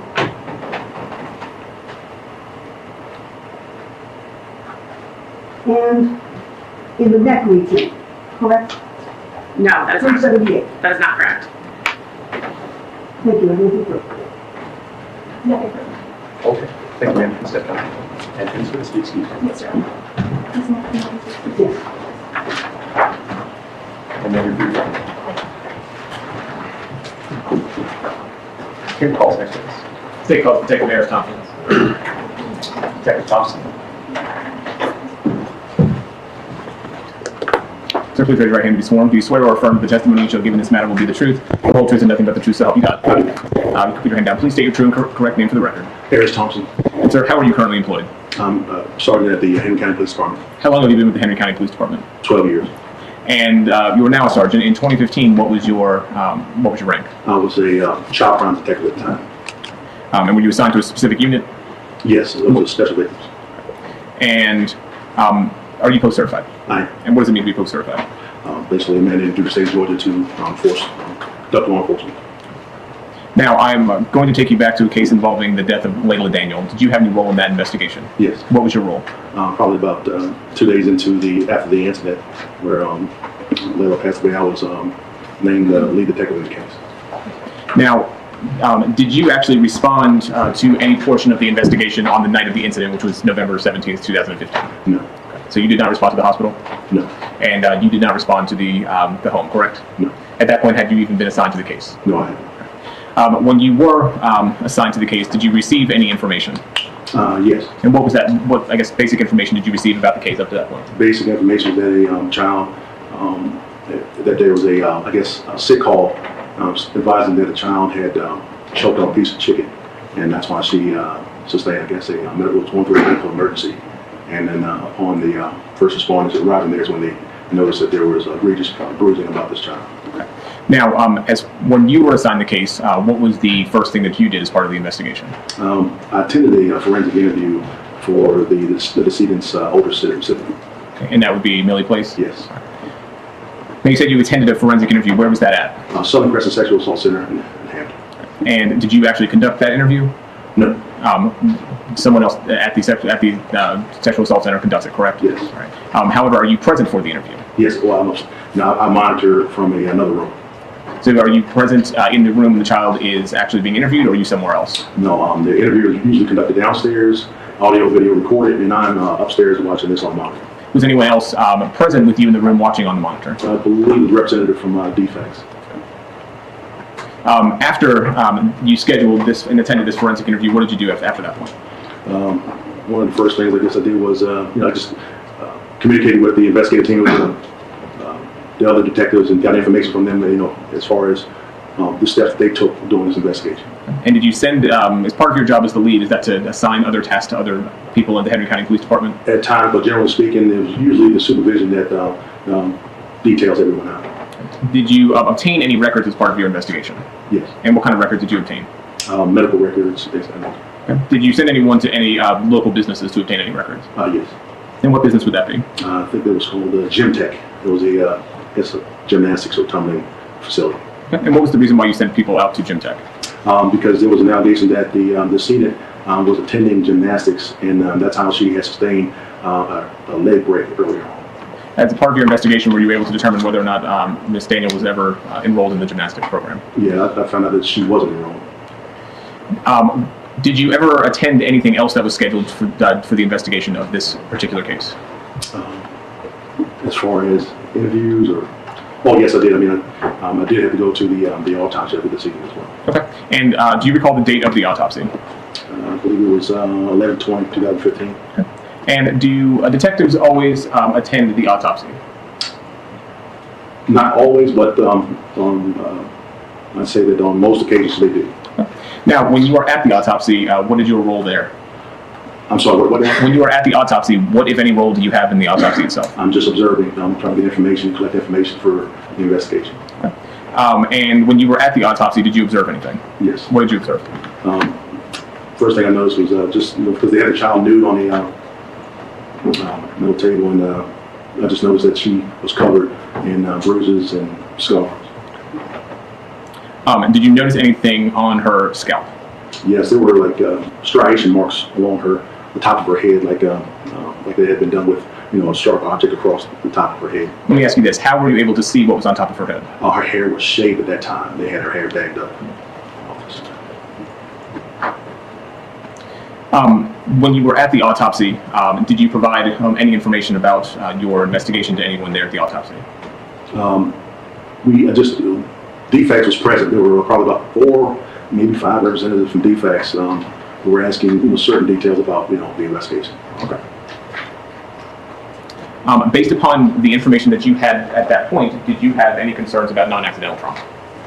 Non-accidental trauma? He was not been qualified as an expert to be able to determine non-accidental trauma.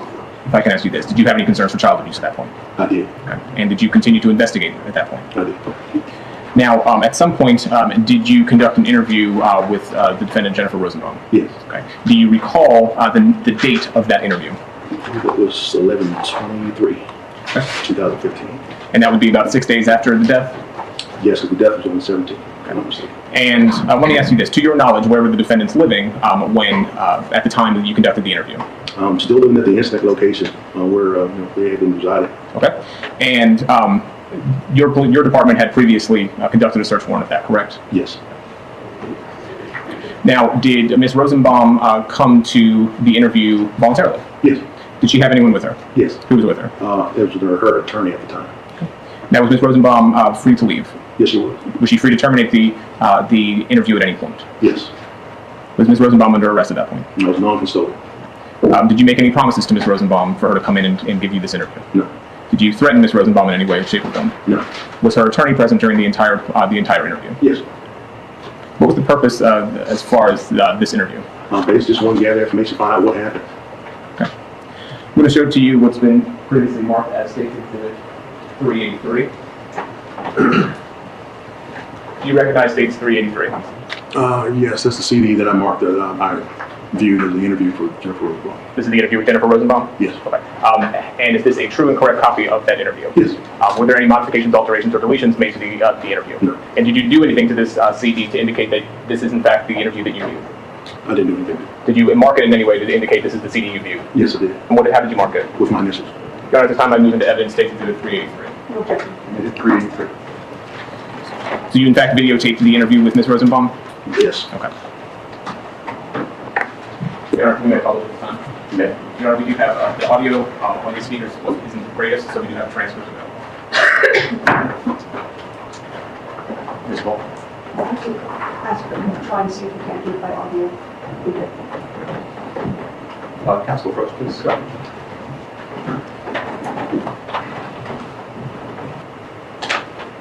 Ladies and gentlemen, we're going to take just a 10-minute Well, break. we almost got it. And we'll go back. We almost got it. Please just go to your holding room.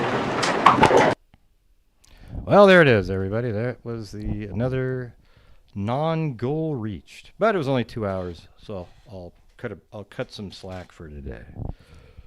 But tonight is donation night on the show. Hopefully, it's not going to be as much as last month, but still be good. Got to send in. I'll be sending in $3,000 from the income for Identifiers International for another case. That's the one of the infant who is unidentified that was found on the side of the road. Pretty messed up story, but somebody needs to pay for that. All right. Let's see. So thank you to, if I have it open, I don't know if I.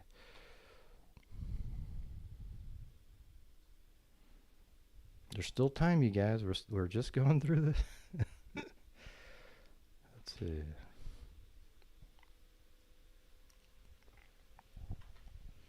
Yeah, and in the future, let's just say it's okay if people bring up, like, hey, there's this other trial or something like that.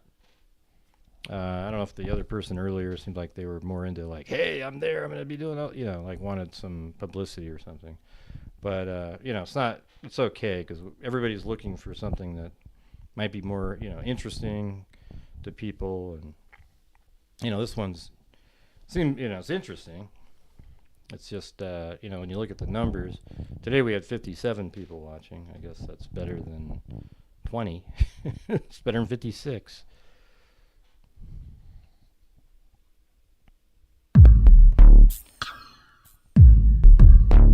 Let's see if it comes in. Thank you to... Well, these are people subscribing from my other videos. 667 Robert 89, Kim Joslin, Marilyn Roswell, PJF 1566, Super Chats, Tammy Morell, Daphne, Kami, Phony Pin, Mama She 13, Paulette Leonard, Danny ICURN, and we say howdy here. There you go. Thank you guys for being here. Another successful day of Dave Freak Show. The Freak Show. All right.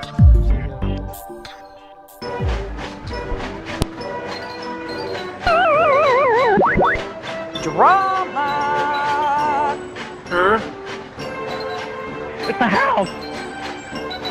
Bitch, please!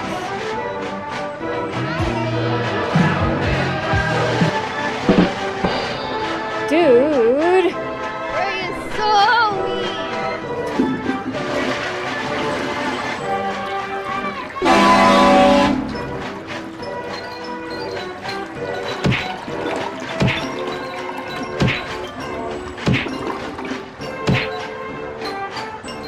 mosquitoes the size of bald eagles from that dadgum swamp. Mr. Martinez, are you angry at me? Mr. Martinez, are you angry at me? Mr. Martinez, are you angry at me?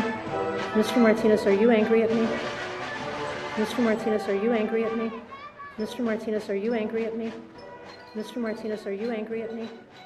Mr. Martinez, are you angry at me? Mr. Martinez, are you angry at me? Mr. Martinez, are you angry at me?